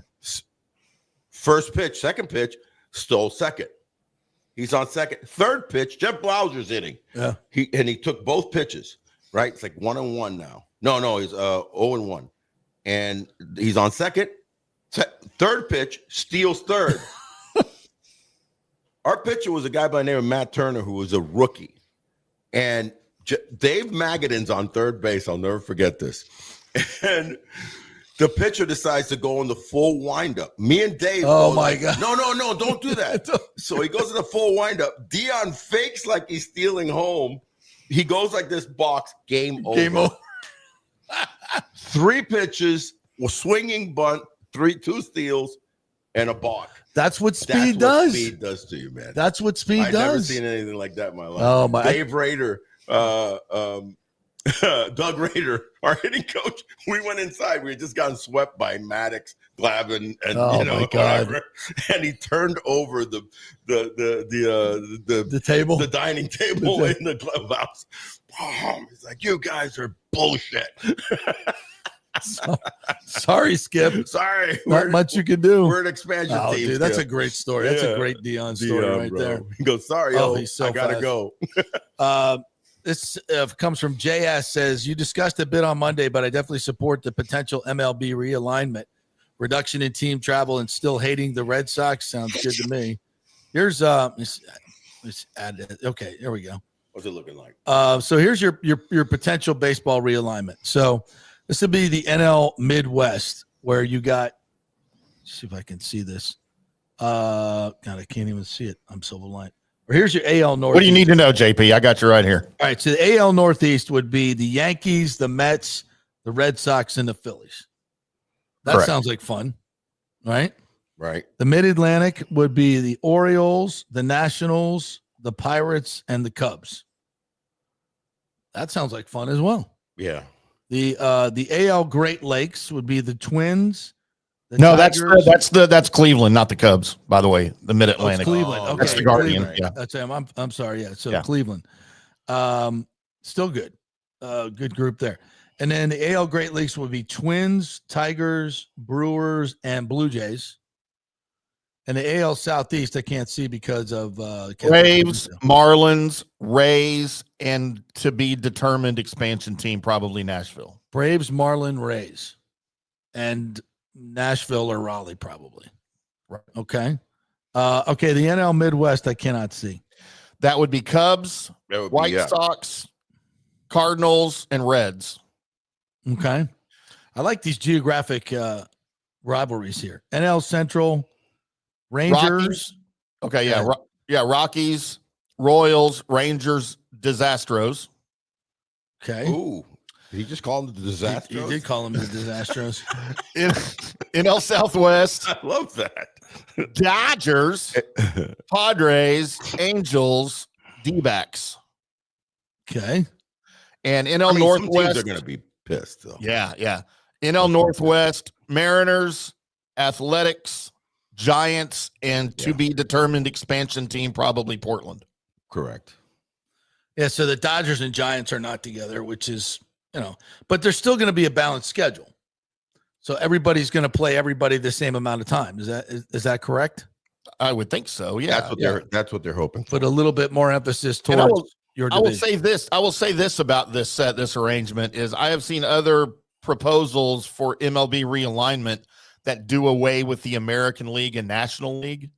And I know they don't really matter anymore with interleague play, but I still like the idea of keeping the AL and the NL team. 100%. So if you didn't have American and National Leagues, how would you do the World Series? Just the top two teams? It would be conference teams. It would be Yeah, conference. it would be conferences. Oh, conferences. Okay. Yeah. Yeah, whatever. Nah, let's keep a little bit of tradition. Yeah. So, what do you think? What do you think about I mean, that? they're taking a page out of the NFL basically on this thing. You know what I mean? Which is never a bad idea. Not a bad idea. Trying to go, break it down. You kind of end up missing what you end up having actually is then you have semifinals. You don't really have, the AL championship series anymore and the NL championship series. So you're just breaking it down and going in a tourney scenario and getting to a semifinal, getting to. But if you kept the World American Series. and National League, you could have an ALCS. You just have 4 divisions. I mean, it doesn't change that much, really. You'd have you have. You can call them whatever you want in each round, right? Yeah. Yeah, it's the rounds kind of change. Yeah, I guess you could moniker it whatever you want. Yeah. With interleague play, you can't call it division series anymore. Yeah, be first round of the playoffs, and then you could have. There's like, I mean, they do that in the NFL. Yeah. Wild card division. Yeah, it doesn't matter what you call them, really. Yeah. I mean, listen, it's as long as you have the schedule, which already they're have created is you're playing everybody about the same amount of time, then it's not that big a deal. You know what I mean? Yeah. In that sense. Yeah. What you'll get pissed off with teams like, Tampa Bay that really wanted to be in the AL East. You know what I mean? And be in that, but would we miss that? The Yankee rivalry, the Red Sox rivalry. I think we could definitely get something going with the Braves. It definitely gets. I mean, there's never been a rivalry with the Marlins. I mean, it depends when that the change happens. You know what I mean? Is it in 3 years, 5 years? You know what I mean? Because right now, when you look at throwing them where you're throwing them, I'm talking about the Rays. You're playing the Braves that are lowly right now. The Marlins are basically lowly, and an expansion team. Be much easier to win the division. Well, true. Much easier to win the division. Yeah, but that's not what the initial, power thought was at the beginning. Was just let's go challenge the big boys. Well, And yeah, look, I will and tell also you, fill the stadium with their fans. I will tell you this as well. You guys don't deal with this in the AL East like I do in the AL Central with the Rangers. All of our division opponents right now are on the West Coast. So the majority of our games start at 10 p.m. local time. That makes no sense. Right. Yeah. So this would solve that, and we would have less games that matter. That would, it would be out of division games or whatever on the West Coast. Nobody cares. All of our stuff would be here in the Central Time Zone for the most part. Right. And to me, that's fixing a lot of the problems. Baseball's driven by revenue, which is revenue's now driven by TV. So if you can solve that problem for some of these other divisions, I think it's a step in the right direction for Major League Baseball to build that viewership back, because there's a lot of people don't watch baseball anymore, to be honest. And speaking on that, because this is a great point you make, but speaking on that, it looks like Manfred is trying to get, all the contracts to end like around 29 or so. Right. So then basically, he's starting kind of fresh and not have, because right now it's all fragmented. You have the ALC, DS is got Fox, and the other one's got ESPN, and so-and-so's got that the all's World going to Series. change next It's all- week, or it's all this gonna week. They're change. going to announce all the new. And it looks like ESPN's going to be involved in baseball. No, in but some I'm talking streaming about way, when you get to the playoffs. Yeah, right. It's been all broken up. Yeah. You got Fox, TNT, obviously, and ESPN.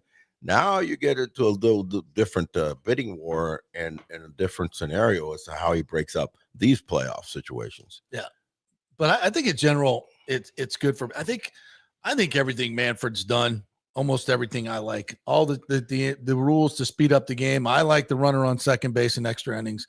Let's get it over with. Yeah, I like the pitch clock. I definitely like the pitch clock. I like reducing the number of visits. Crazy thing about everything. The crazy thing about the pitch clock and the hitter thing is that if you ever watch a games from the 70s and even the 80s, when I was playing, they didn't need it.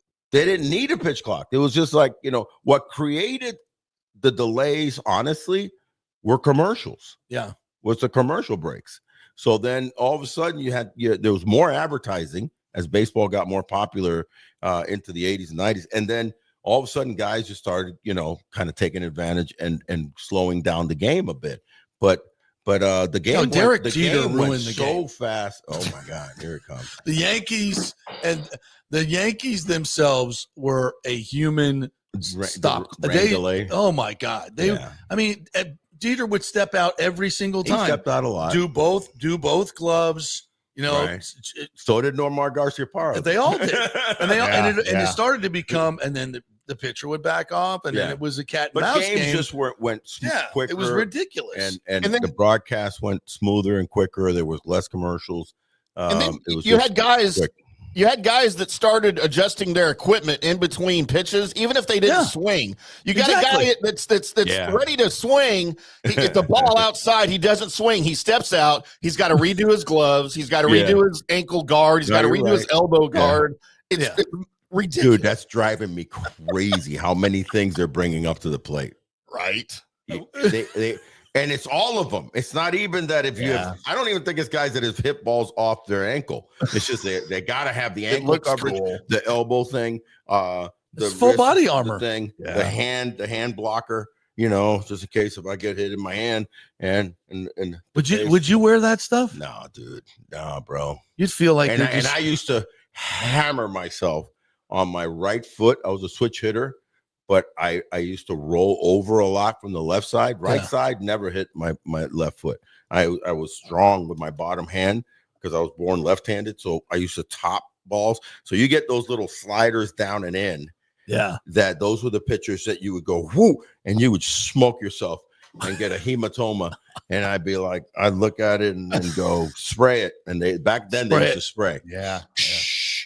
And just get back in there. I mean, I learned from the school of Don Baylor, man. Yeah. Don Baylor, you just do not let them see that you're hurt. Don't flinch. Don't jump around at home plate. And if you got hit, you just go to first. No, can we ban batting gloves while we're at it? Ted Williams never needed them. Batting gloves, I can't say that I would do away with batting gloves. I'm not going to go that far. Because then you have to do the Moises Alou and pee on your hands. And nobody's doing that. Nobody's doing that. You guys are doing it anyway. There's some weirdos out there. Not on purpose. I mean, you start hitting a certain age, you're gonna do it. Yeah, you can't aim very well. All right. On that note, let's take a break. So I go pee on them. Not on my hands. We're brought You'll to you. be ready to hit, though. Yes, I will. That's for sure. We're brought to you by the great folks at Third Generation Plumbing and American Standard Air Conditioning. If you need a new unit, American Standard is the way to go. They are the most efficient. They are the most powerful. They have the longest warranty, and they will get the job done, as will Third Generation Plumbing. They also do AC. They will get the install done for you. Any new units, you get a free 1-year maintenance contract as well. So get a great deal. Get the best unit with American Standard, peak in efficiency, and we'll make your house feel so cold. American Standard and Third Generation Plumbing, a great team to take care of your air conditioning needs. Go to thirdgenerationplumbing.com and tell them JP sent you. Back in 3. JP here for Riveters, the official sports bar and grill of the JP Peterson Show. We're located just south of Ray J and Steinbrenner Field, so it's a great pre- and post-game spot, and the happy hour is amazing. Monday through Friday, 3 to 7. Check out these specials. $3 Bud Light drafts, $4 domestic bottles, $5 wells, $6 premium wells, $6 cocktails like margaritas. That's unheard of. And the Riveters food is freshly made daily. No freezers. Happy hour food specials include $3.50 tacos and barbecue sliders. $6 you get edamame or chips with the beer cheese, which is amazing. $8 buffalo chicken dip, my favorite. The truffle fries, chili cheese fries, also $8 at happy hour, as well as other specials throughout the week, including Taco Tuesdays, you get $3 tacos, and Wing Wednesdays, 7 o'clock to 1 a.m. in the morning, you get our amazing wings, 5 for $5 and $5 wells and wines. That's a good Wednesday night. So if you're tired of the preppy, overpriced, generic sports bars, come see the amazing, friendly bartenders and staff at Riveters, where customer service really matters. Riveters, just south of where the Rays and Bucs play. We'll see you there.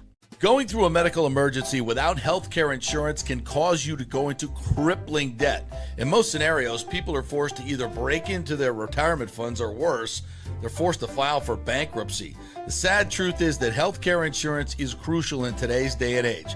Look, I get it. Many of you think you're never going to get sick and health insurance is really expensive. Well, we can help you out with that. Depending on your income, we can find great plans and huge discounts. God forbid you get cancer, a car accident. It could literally ruin you financially for life. So make the call and find out. Even though the open enrollment period is over, you may have some qualifying life events that can help you get covered right away. It can be very complicated, a very intimidating process, but we can help. Go to our website and check out all the 5-star reviews about our helpful agents. Go to don'tgouncovered.com or call 800-669-1505. That's 800-669-1505. Italiano Insurance would like to congratulate the Bucs on their 50th anniversary season. And you know what? We've been here for every season and then some, over 60 years in business. We've seen some smart coaches with great game plans, but if you don't have flood insurance or business insurance, that's a terrible game plan. That could ruin you financially. You don't want to take that L. So call 813-877-7799 and let their friendly agents quarterback your insurance and save you big money. Italiano also sponsors our FSU report every week, so go Noles. 813-877-7799 or go to italianoinsurance.com. JP here for my friend Jason Fawcett, owner of On-Site Construction. They do residential and commercial renovations and new construction. As a leading home builder and general contractor, On-Site Construction prides itself on transforming homes through superior craftsmanship, dedication to client vision, and an unmatched commitment to quality and service. It's about building relationships. We take the time to understand our clients' needs, preferences, and budgets so that we can deliver a personalized experience tailored to their unique vision. From the initial designs to the final touches, we're there every step of the way, ensuring that the end result mirrors your vision. Here are some testimonials from happy customers. G. Gibson says, no hidden costs, very honest, reliable, creative, and communicates well. Reasonable and fair with their pricing, no hidden costs. C. Smith said, did not disappoint. I'm very happy with the work. This company really cares and will take care of it. So if you're just thinking about building or renovating, give us a call and let's see what's possible. 813-579-5789 or check out our website at onsiteconstructionfl.com. Are you having legal issues with a business partner or other legal business issues? The attorneys at Walters, Levine, and DeGrave can help. Call 800-616-0384 for a free consultation. At Walters, Levine, and DeGrave, we've redefined what a law firm can be with top-tier attorneys, personal service, and 26 years of success. From business law to civil litigation, we deliver smart, client-focused solutions. Walters, Levine, and DeGrave recently won a $6.4 million jury verdict from a large real estate developer, and they can win for you too. Walters, Levine, and DeGrave. Let's solve it together. Not attorney spokesman. For a free consultation, call 800-616-0384 or go to walterslevine.com. Offices Tampa, Sarasota. Let's go. Right now, back to the show on FanStream Sports. Drink the Kool-Aid. So, all right, welcome back to the JP Peterson Show here, brought to you by the great folks at Genesis of Tampa and Kingmakers. This is the Kingmakers Genesis of Tampa studio right here, Murphy Auto Group, which, of course, my man Orestes Destrade has been representing them for quite some time. Thank you, brother, for putting this all together for us. This works out really great. Yeah. Good. So this is a wonderful spot. Right down the street from our beloved Tampa Bay Bucs and Raymond James Stadium. Great location. Right down the street from another great man. At least he was great to me because I came up through the Yankees in George M. Steinbrenner Stadium. Did you ever have much interaction with the boss? I did. I mean, what's your favorite boss story? My favorite boss story may have been before I even ever signed with the Yankees. And then later on, had several dealings with him in between. But I went to a JC and I crushed it, set the state record for home runs for JC at 23 homers in 50-something games, and was highly sought. Yankees picked me up. I don't think I'm going to sign, though. I'm going to go back to college. Well, at that point in time, that was the early 80s where teams were doing this new thing, which is bringing the recruit to the big city and your top guys and have them work out with the team. It's no harm, no foul. They haven't signed anything. So I go and my scout Fred Ferrara calls me and says, "Hey, Mr. Steinbrenner wants to meet you and wants you to come to New York City." I'm 18 years old. Holy shit. And they fly me and my brother and my parents, and they put us up Mac Daddy at the where'd you stay? At the Hyatt on right downtown, and where all the players stay. I don't know if it's still the same, but at least the last few years it was. And go practice with the New York Yankees. The New York Yankees, yeah. 18 years old. Holy crap. Yeah, bro. And I, get there for one of the first people that greets me was Bobby, the late but great Bobby Mercer. Really kind of took me under his wing and he said, "Kid, come over here. There's the locker." And Dave Winfield, who is still to this day one of my very dear friends. Willie Randolph. This was that whole, that whole group, whole group, man. Yeah. And I hit BP. Reggie, was there. I hit BP. And I look up. Did you hit a couple out? I hit several out, not a couple. Both sides of the plate. I'm cranking them up. I don't know why, but I wasn't nervous. I was nervous my first Major League Baseball game. Yeah. When I finally got called up with the Yankees, and my first game in New York. Actually, my first game was in Toronto when I got called up. But when I finally, that one wasn't that nervous. But when I finally played my first true Major League Baseball game in a Yankee uniform at New York, I was nervous. I ain't gonna lie. Yeah. But that deal, I was like, I don't even think I'm gonna sign. Right. I'm gonna go back to college. This is freaking great. Yeah. I just saw these guys. And I remember telling Bobby Mercer, "You see that seat right over there by the dugout? Me and my cousin were in that seat right over there watching you guys beat the Dodgers in 1978. Holy shit. This is 1981. Yeah. And I was 15 years old. And my great uncle Orestes was like my grandfather. He was, I'll be honest with you, he was mafia. He was mafia in New York, Cuban mafia. Nice. So he had box seats. Oh, yeah. At Yankee Stadium. And he calls me in October of the World Series against the Dodgers. The one where Reggie does the hip thing. Yeah, where he knocked him off. I was in sight line for that one with Davey Lopes and the whole thing.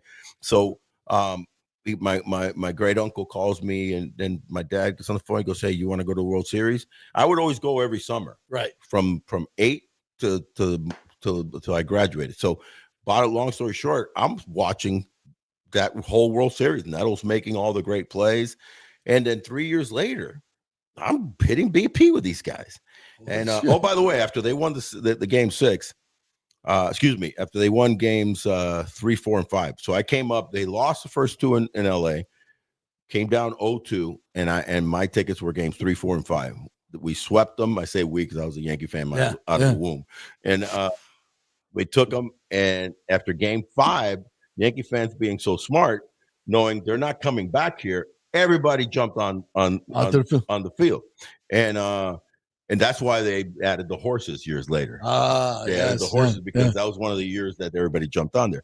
So I'm on the field. My cousin's like, "Jump, let's go." I'm like, "Really? I don't know. I'm not a New Yorker. I'm a Miami Cuban. I'm not a New Yorker. Come on." So I get out there. A guy's stealing the on-deck circle, the rubber, literally pulled the rubber off. So we go, and I took a piece of grass from Yankee Stadium, and I put it in my pocket in my jacket. It was October, and I kept that for years until one day my mom threw it out years later, like when I was in my 20s. I go, "Mom, where's my?" I was dead. I threw it out. I go, "What? That's great. I don't care. I was gonna smoke that thing if I had to." Long story. So 3 years later, I'm hitting jacks. The way that I signed, I wasn't gonna sign, was that they had you. They bring you up to the top. I would hit with a team first day, brought me up to the top. So you weren't drafted. They could sign you? They could sign me, right? Because what had happened was I got drafted out of high school, and back then they had the winter draft also, right? So there was another draft, and if you didn't get drafted in that one, the team that drafted me was the Angels, lose the rights. And once you're not drafted again, you're not drafted that second time. So this was a winter draft. You're basically a free agent. So you're basically a free agent. Angels didn't redraft me, and I go out and just set records that year. I just crushed it. I really grew both. So did the boss come up and sign you? So the boss comes, meets me, and he literally goes, here's gosh dang it, what was his the president of the Yankees name was Bill Radish, I think it was Bill, I forget his last name, but he goes, "Take care of this kid. I want this kid, and we're gonna get you signed." I leave after the first day. I'm with my parents and my older brother, who was at University of Miami at the time, just going to school to be a lawyer. And he goes, "I'll represent you." And he didn't know crap. And long story short, man, I went back to the hotel. I said, "I'm not signing." And then I called a very dear friend of mine, my best friend from high school and college. I just gone to 1 year of freshman college with him. His dad was a coach with the Dodgers. So I talked to his dad, and his dad said, this is a great opportunity. Not many people get this chance to go like that. I think they're going to give you a chance. You know what I mean? You're not going to get lost in the mud. Right. So the next day I practice again. Steinbrenner's like a little bit like, looks at me and goes, "You haven't signed yet, kid?" And I'm like, "Sir, no, I haven't signed yet. I'm still thinking about it." He goes, "You need to be a Yankee. Do you want to be a Yankee?" And I'm like, "Yeah, sir, I want to be a Yankee." So I ended up signing for $85,000, which at that point, their highest draft pick signing was $200,000 by a guy by the name of Rex Hudler. If you remember Rex. Yeah. And who was a standout wide receiver headed to Notre Dame, but they convinced him and he signed for $200,000. That was like that was big money. Yeah. So my 85 felt pretty good. Yeah, that was good money back then. I was really proud. It was front page of the Miami Herald for a kid to sign with the New York Yankees. That's an incredible story. Yeah, that just doesn't happen. Really obviously, blessed. Doesn't happen anymore. Yeah. But what a great man! Did so much for Tampa. All right, let's do a little football here. Bucks Basement says everyone hyping up Bridgewater over Trask, yet Bridgewater is the one at fault for Jalen getting injured, throwing an awful hospital ball. Again, guys. Listen, I've seen Trask throw tons of those passes. It's just and who's to say Trask wouldn't have thrown one?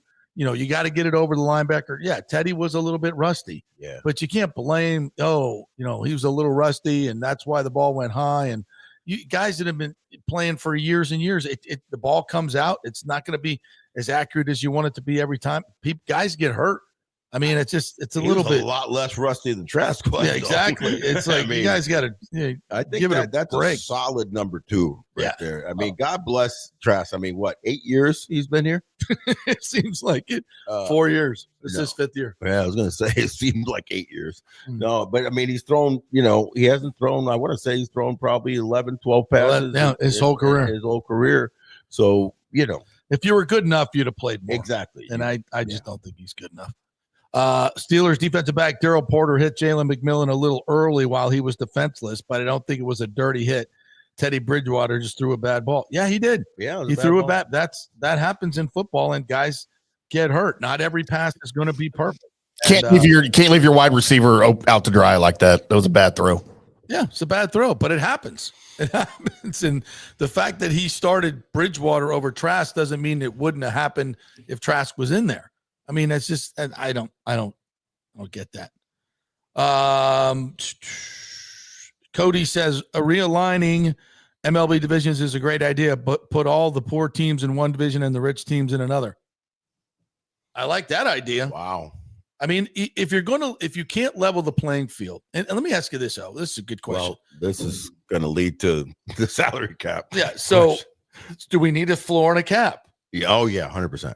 A floor and a cap. And why are the Players Association so adverse to a cap if there's also going to be a floor? I mean, it's total money that you should be interested in. The key to me. Yeah, because baseball players make less percentage-wise than NBA and NFL. As strong as your union is, you're getting screwed. Yes. In total dollars. If you could, and if you had a floor, I think you could get to 52, 53% total dollars of revenue. Yes. Which would be better for everyone, not just the people at the top. See, I think the elite guys, but here's the catch. The lower teams don't want the floor. I don't care. I know. I'm just going to say the fight. That's why it's going to be a wicked lockout, because is it a fight between the rich owners and the poor owners? It's going to be a fight between the players and the owners.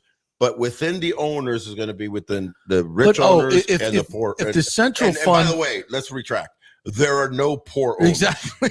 That's what I was just going to say. The richer owners and the less rich owners. If the central fund is paying teams over $100 million a year, which we don't know the exact number, but that's what we're told, and that's the combination of national contracts, MLB.com, all that national stuff, everything. All that's. And that's going to go up more in the 100%. Next week with these new. Yes. So teams are be making $120 million. Now add in your local television revenue, which averages about $85 million. Right. Okay. Then you got local radio spots, all this stuff. They're the lowest teams in the league. The Rays and the Marlins are well over $300 million. Oh yeah. In revenue. Yeah. So why in God's name can we not have $120 million floor? There's no reason to not. There's no reason teams should be spending $60 million. They don't have it now without a floor. But the reason that they do it is because, they're just pocketing the money. Yes. They're pocketing the money. And that's no good. It's terrible. Yeah. This new ownership group ain't going to do that. I hope they don't, because I just don't want a situation like what happened with the Marlins when they sold and came in with Bruce Sherman, didn't really throw out a $1.2 billion to buy the team, but there wasn't anything after that, you didn't see any big free agent signings and big things going around with the Marlins. They kind of just held tight. They made their money. They're not losing money, and they're sitting in a position, honestly, that they could easily sell that team for $2 billion. $2 billion. That tells you how much it's worth. 2.2. That tells you how much they're making. Exactly. Because nobody's paying 1.7 or 2.2, which is going to be the expansion fee. Correct. Without having 5x revenues coming in. 100%. Yeah. And showing. In terms of revenues are at $400 million a year times 5. $2 billion for the Marlins gets you to right $2 billion now valuation. is a simple math. good deal. Yeah. For anybody that would buy that, because you're looking at what's coming next, the expansion, the new contracts. That $2 billion sale, the Marlins will be worth $4 billion within a decade. You should buy them.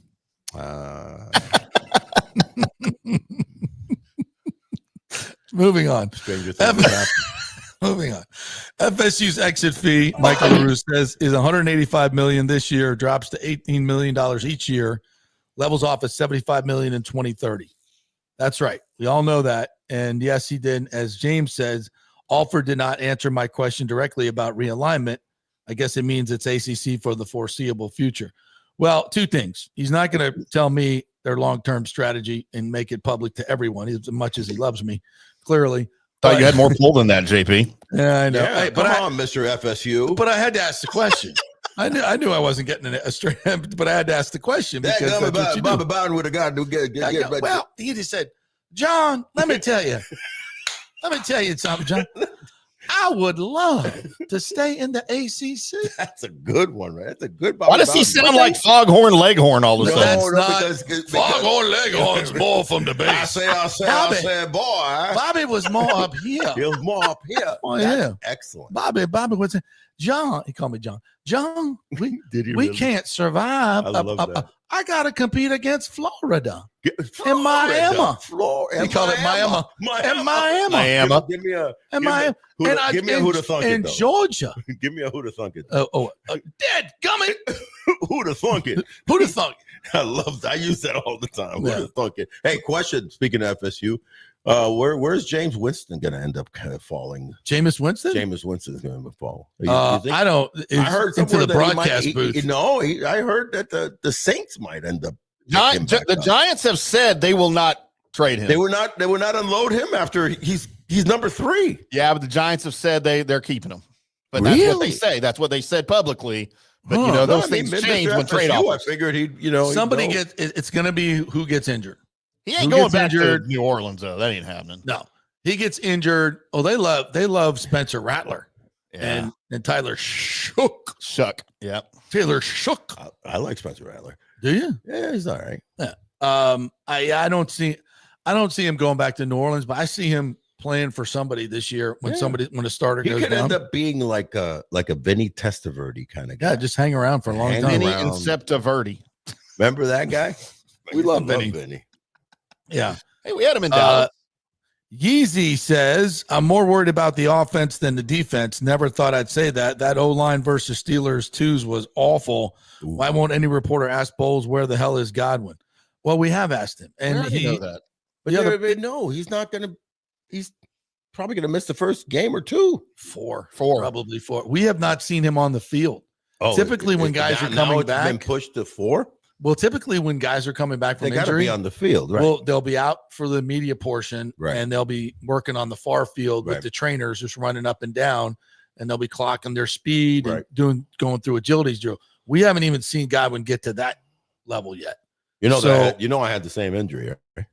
A dislocated ankle? I fractured my my fibula. How the hell did you do that? Playing baseball?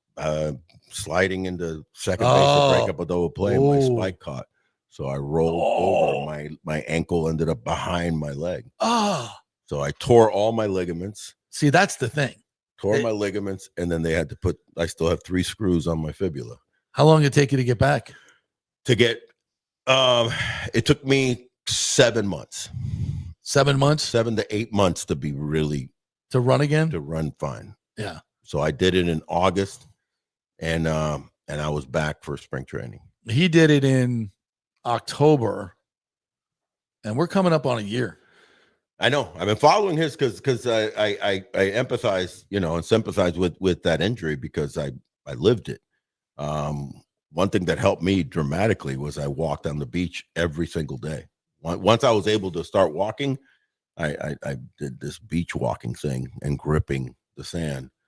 And then made me, it helped me get stronger.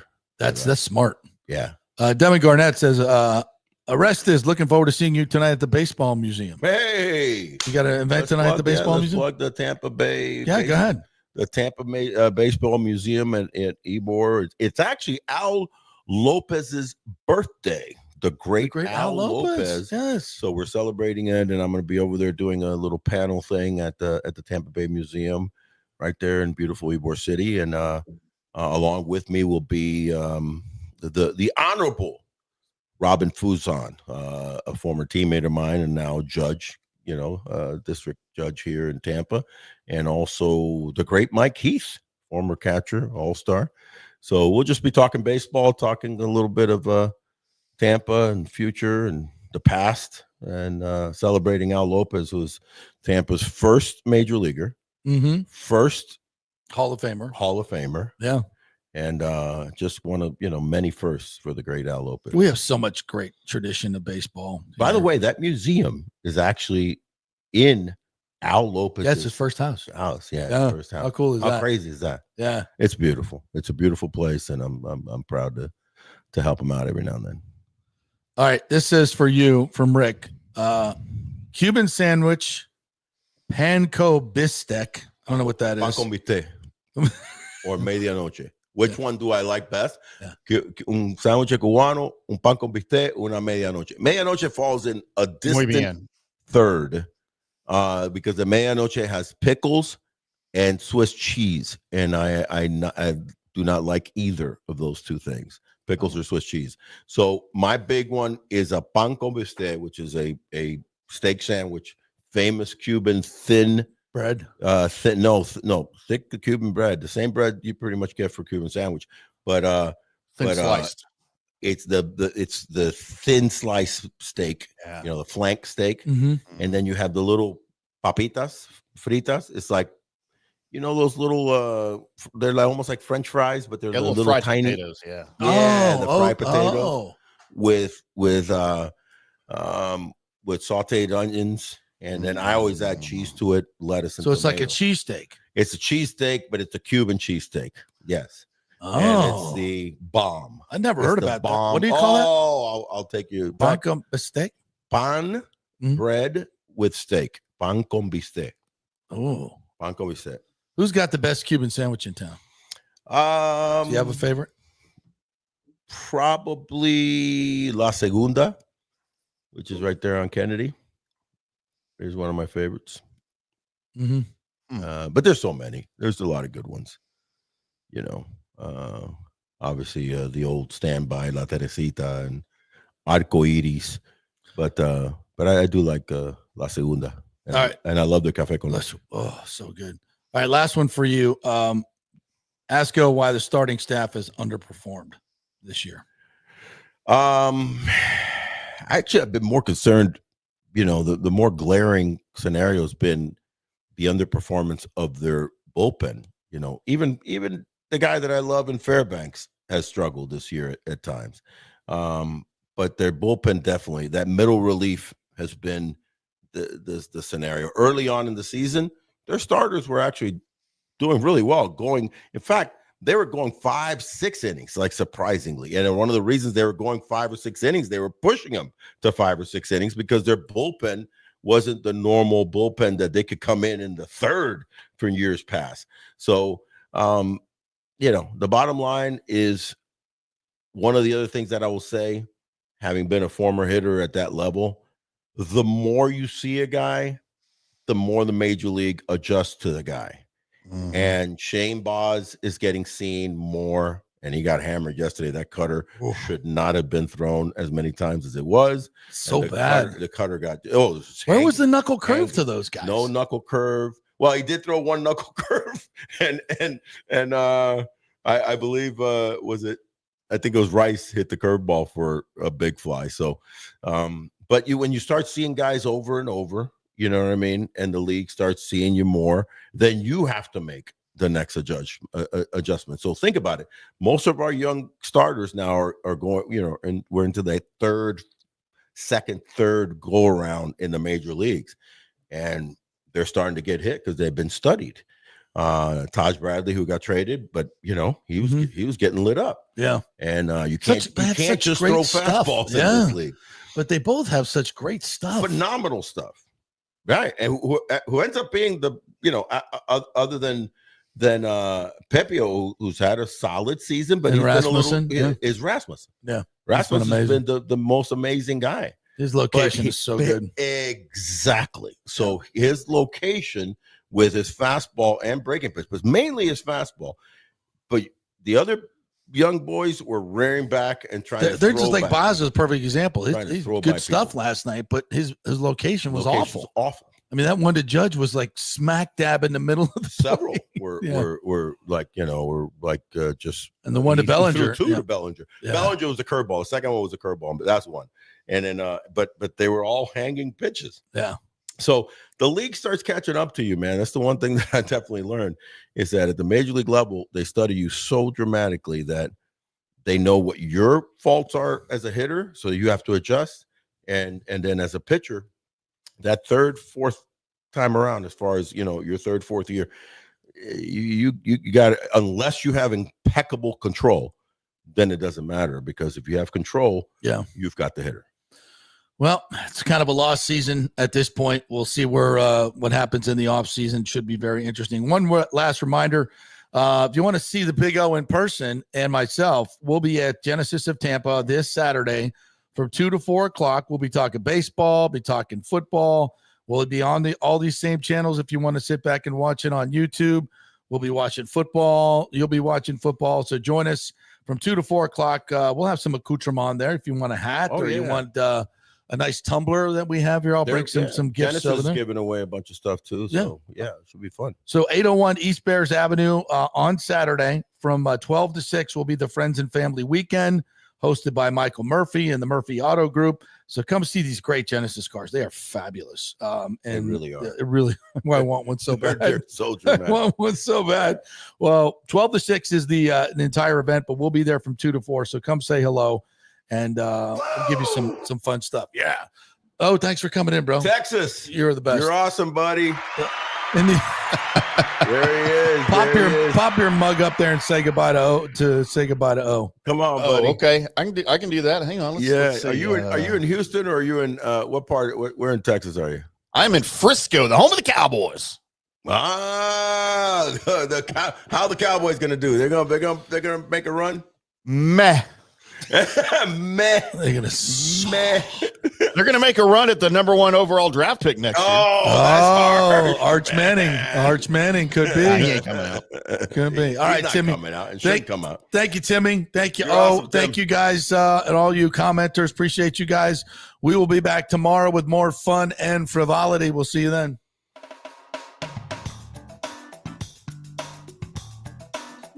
Where's Frisco?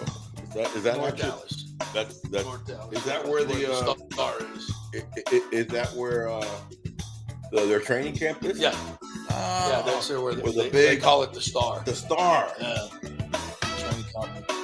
So they have a high school football indoor facility. I'm just bragging a little. I was an all-pro at every sport in elementary. What? School. For the school? For all the different ones that play.